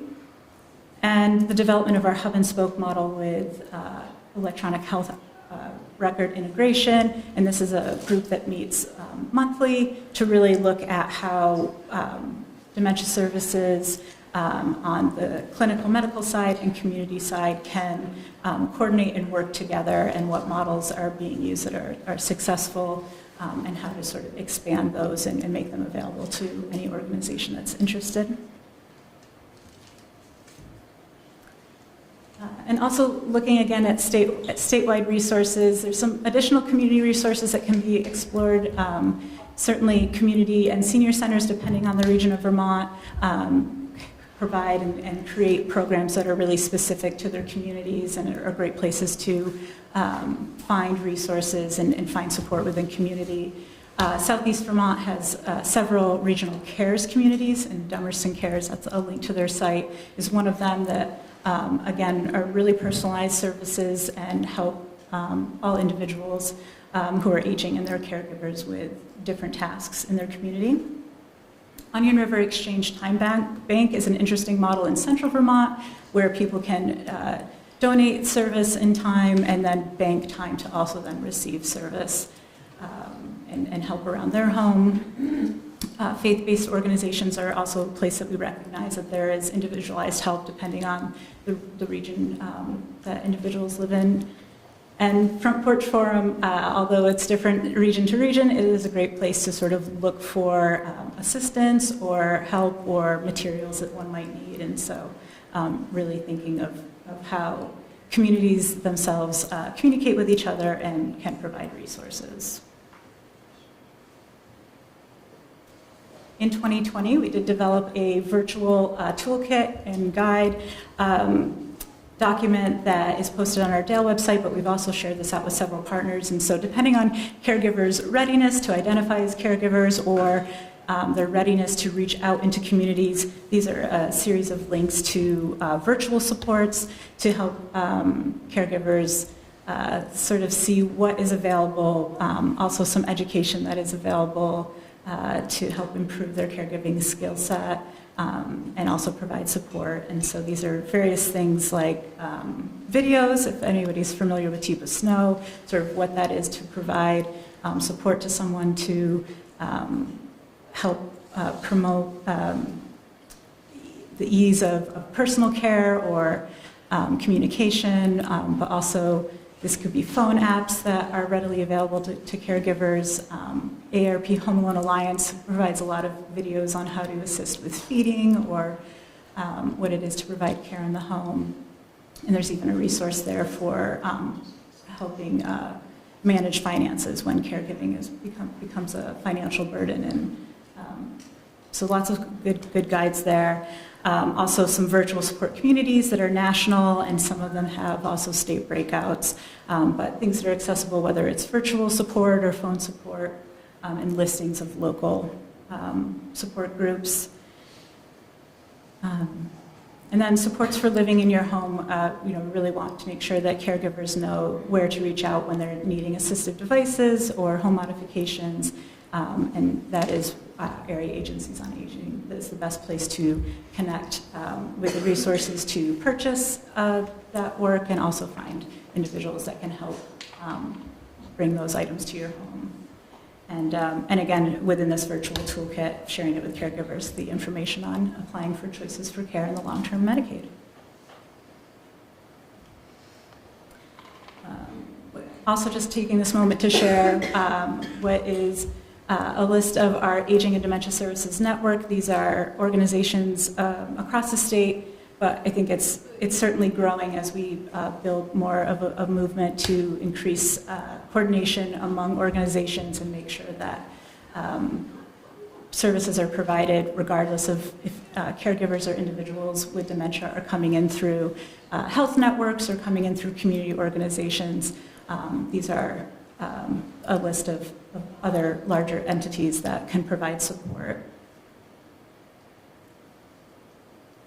And that's it. Thank you all for listening. Does anybody have any questions? I can go back to any slide, but I do. The last one, there was Vermont 211, what's that? Oh, 211 is a statewide helpline. It's not specific to older adults, but they do carry a lot of resources and information. You can call 211 and you'll be connected with an operator, but I believe also their website is a resource where you can, they have a square that says older adults. I believe they also have one that says caregiving, but it's a great resource to find, everything. I don't know how I would really, medical providers, plumbers, transportation. It's really a statewide resource. Yeah, definitely explore that. Thank you so much for this, Tiffany. Very helpful to see everything put together. I also just want to shout out Tamsin and Abby, who are also doing evidence-based dementia care services in southern Vermont. Chester, is that right, Tamsin? Yes. Yeah. So just as another resource for anyone in that region.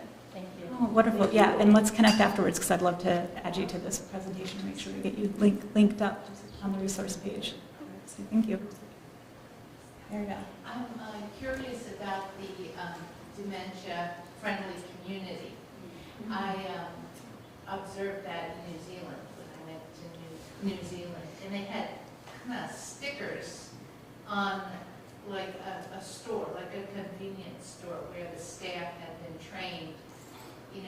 Have you seen anything like stickers or So, yeah, and that is a component of the program, is to help sectors of the community, once they've adopted some elements of the toolkit and the guides, is to then be recognized so that as people move around community and we think about downtowns and businesses, that they would know this is a dementia-friendly community. We don't have any of that yet. No stickers yet, but it's certainly on the list. We do have one standout community, Middlebury, that has really taken on the dementia-friendly community work. They've engaged, they're very much still in the planning pieces, but they've been really successful at engaging all of their community sectors. They have the municipal leaders, police, emergency response, library, all of the aging services providers there, and so really moving forward. And that was through their college there and some grad students that chose this as a community project, but it's really now broadened into a lot of dedicated community leads that want to build that out. And so that's really our standout community that's taken those steps and put a lot of work into kind of getting the infrastructure set to then work towards the stickers. Yes. I was at the Vermont Parks and Rec Association conference recently, and I noticed they were a great source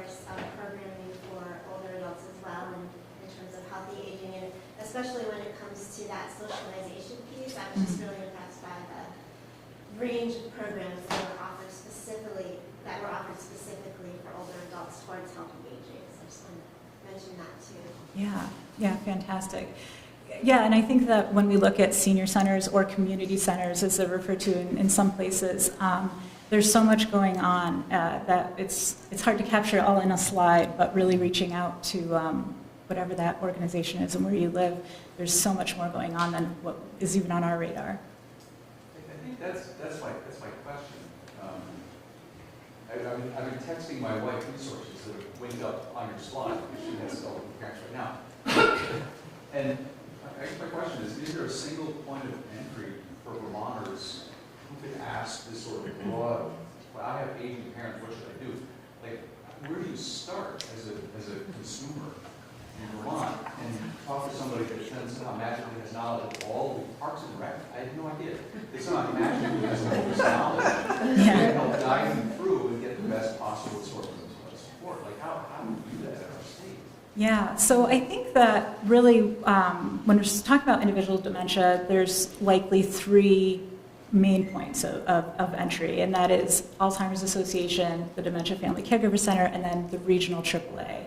Those would be starting points. But I think what we're working towards, and does exist in some ways, is a no wrong door model, where it is accessible, and that the more that medical and health network providers know where those resources are, how they can become connected with home and community organizations, it'll be less specific of like you have to go to this one place, or that wherever you go it will sort of lead to maybe those three: Alzheimer's Association, the AAA, Dementia Family Caregiver Center.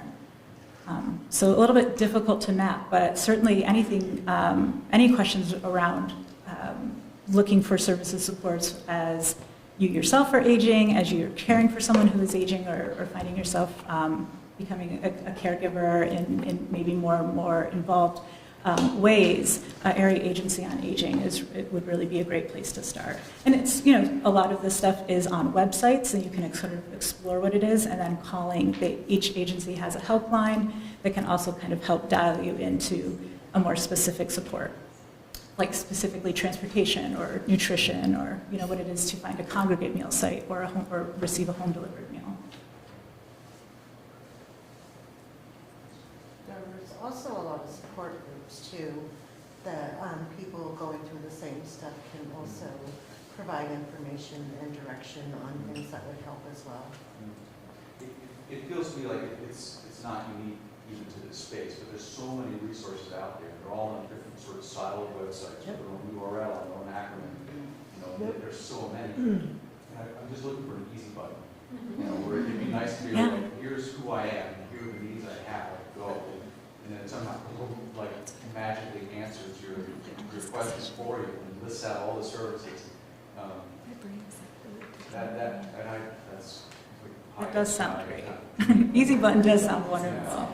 Yeah. I just wanted to mention that there are 4 certified senior advisors in the state. I am one of them. I have Golden Guide Senior Living Advisor. Get a hold of me, and we can really tailor everything based on every person's unique needs in a specific area. And are you, someone like you, available statewide? STEM and STEM? Well, there's 4 in the state that are certified through the Society of Certified Senior Advisors. Yeah. And are you funded, are you funded by the state? Is it a state position? Or No, my services as an advisor are free directly to my clients, and I have in-network referral partnerships with home care and senior communities. Yep. Yeah. Yeah, wonderful, Alicia. Thank you for What gaps do you see in it? This gentleman, according to you, we need an app, right? There's an app. That's what I just said. If you want to build an app for that, just put in all resources, figure out where you are location-wise, and. So that's a great idea. So in addition to that, what gaps do you see in anybody here? What are the gaps in care? Yeah, well, I think that there's certain challenges across services in Vermont when we think about the rural nature of the state, and so what it is to be in a location that has a lot of services around you. I think often we defer to like Burlington as sort of being this place where there's lots of services or lots of people, there's health networks and people are connected, versus sort of rural areas, and also how individuals want to seek out or receive information. Maybe not everybody is going online or clicking links. And will receive that. So I think the best that our Aging Services Network does and our AAAs is try to produce the paper flyers still, make links available, make people available via telephone, and also several case managers or staff that would go into someone's home to kind of help connect with them and services. So I think that might be just what is the best way to reach folks and share communication with them could be a barrier. Anybody here want to share some? Yes, Angela. I was just going to say, I think one of the major challenges or gaps in serving people with dementia is our workforce shortage, right? So whether we're talking about being able to serve someone in long-term care, adult day, in-home respite, whatever it might be, we don't have the workforce to meet the growing need for all of our older adults, but especially for dementia. I think that's a primary challenge and area of work we need to focus on in the state. Is that gap quantified at all? Like, do you know if we need 10,000 more people or we need 2 million more people? Right. Those projections are hard to do, and that's not an area of expertise at Dale, but what we can do is we ask our provider network. So, for example, at our home health agencies, they know that they have about a 1 in 3 PCA gap to be able to provide the services that are needed right now.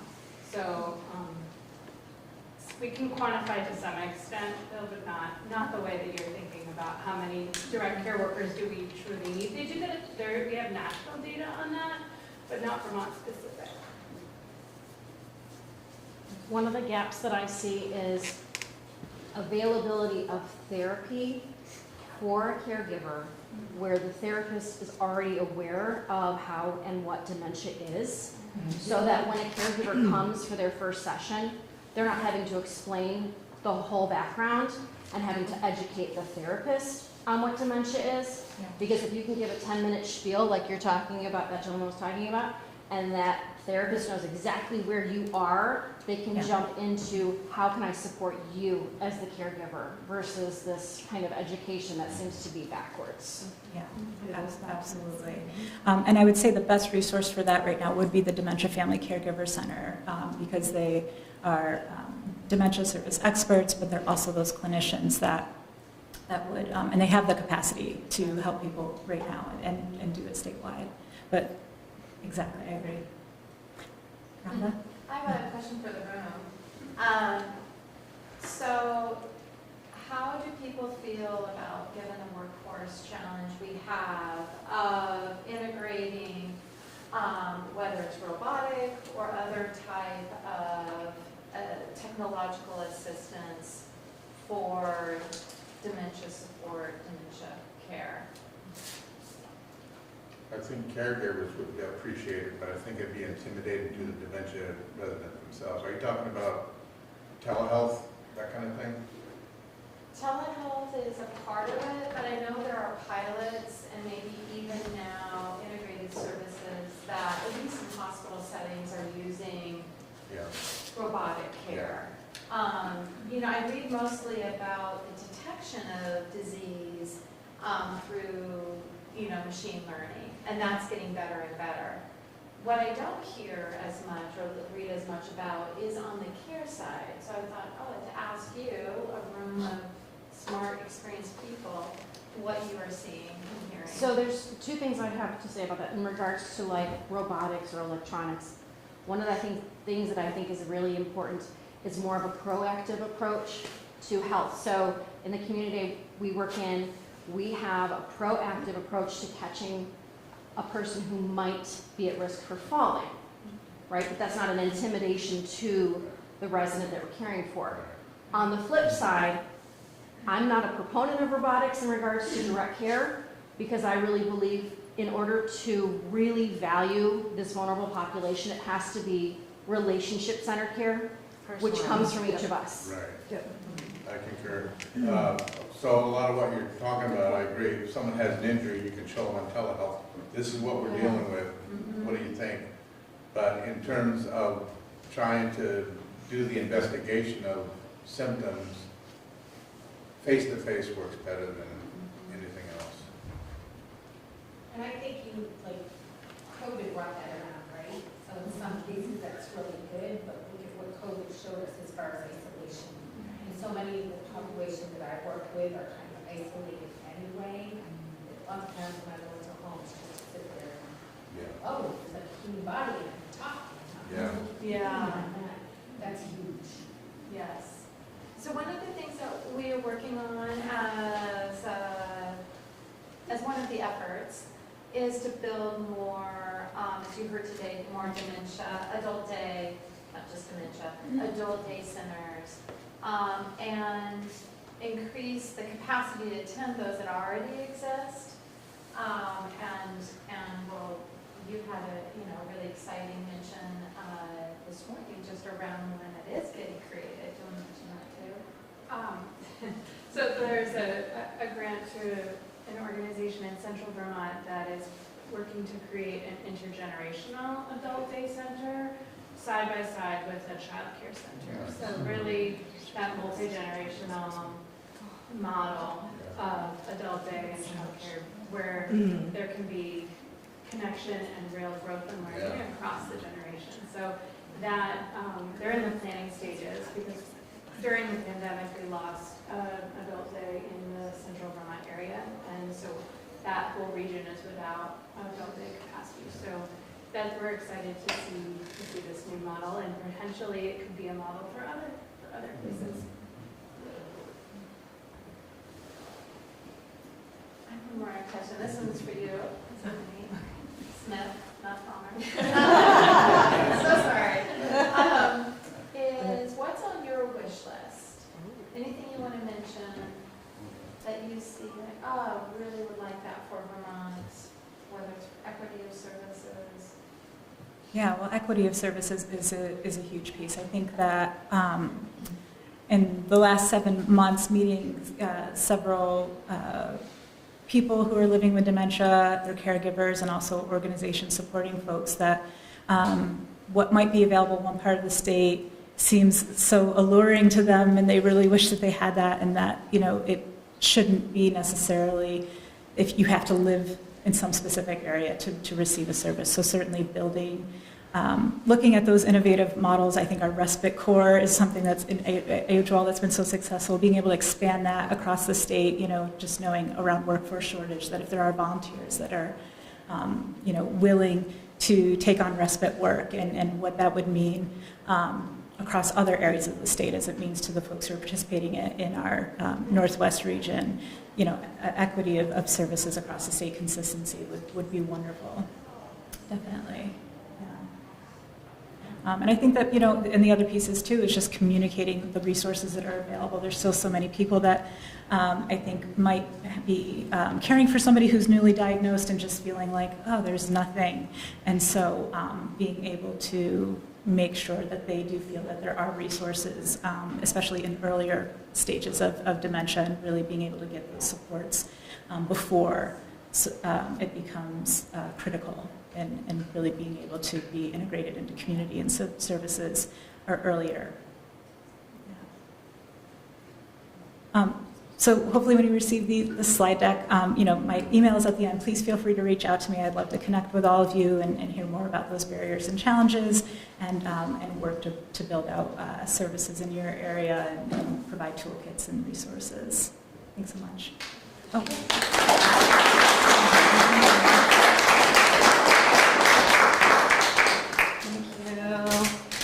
Yes, thank you so much, Tiffany. I think we should have you speak every week on this topic. So this is going to conclude our morning session. I just want to acknowledge how appreciative we are as partners in this, you being here, and providing your energy and commitment to dementia risk reduction and dementia care and services in our communities. You are always welcome to give us feedback. You'll have contact information following up from today. And I also just want to mention and give acknowledgement and appreciation to Ed DeMont and also Dana Ward standing back there, who were really instrumental in things like registration and, you know, presentation, all that stuff. So we're going to have lunch, and at 1 o'clock, we're so excited to have 2 options for you. And we've set up the rooms, one of which we have our own Rachel Wiley. Do you want to just raise your hand? Yay! Rachel is going to be in this room. It is also going to be recorded. And Rachel's going to be talking about enhancing activity engagement for people living with dementia. And Rachel has really become a leader in dementia training in our state in a short amount of time. So I know she's going to be offering a really good training to all those who join. And then we're also going to have a great session on dementia empathy. And that's going to be right next door in the Red Oak Room. And Mick Byers is going to be the leader in that training and conversation. So help yourself to lunch in the cafe or go for a walk or whatever you'd like to do. And we'll reconvene at 1 in one of those 2 rooms. All right, thank you.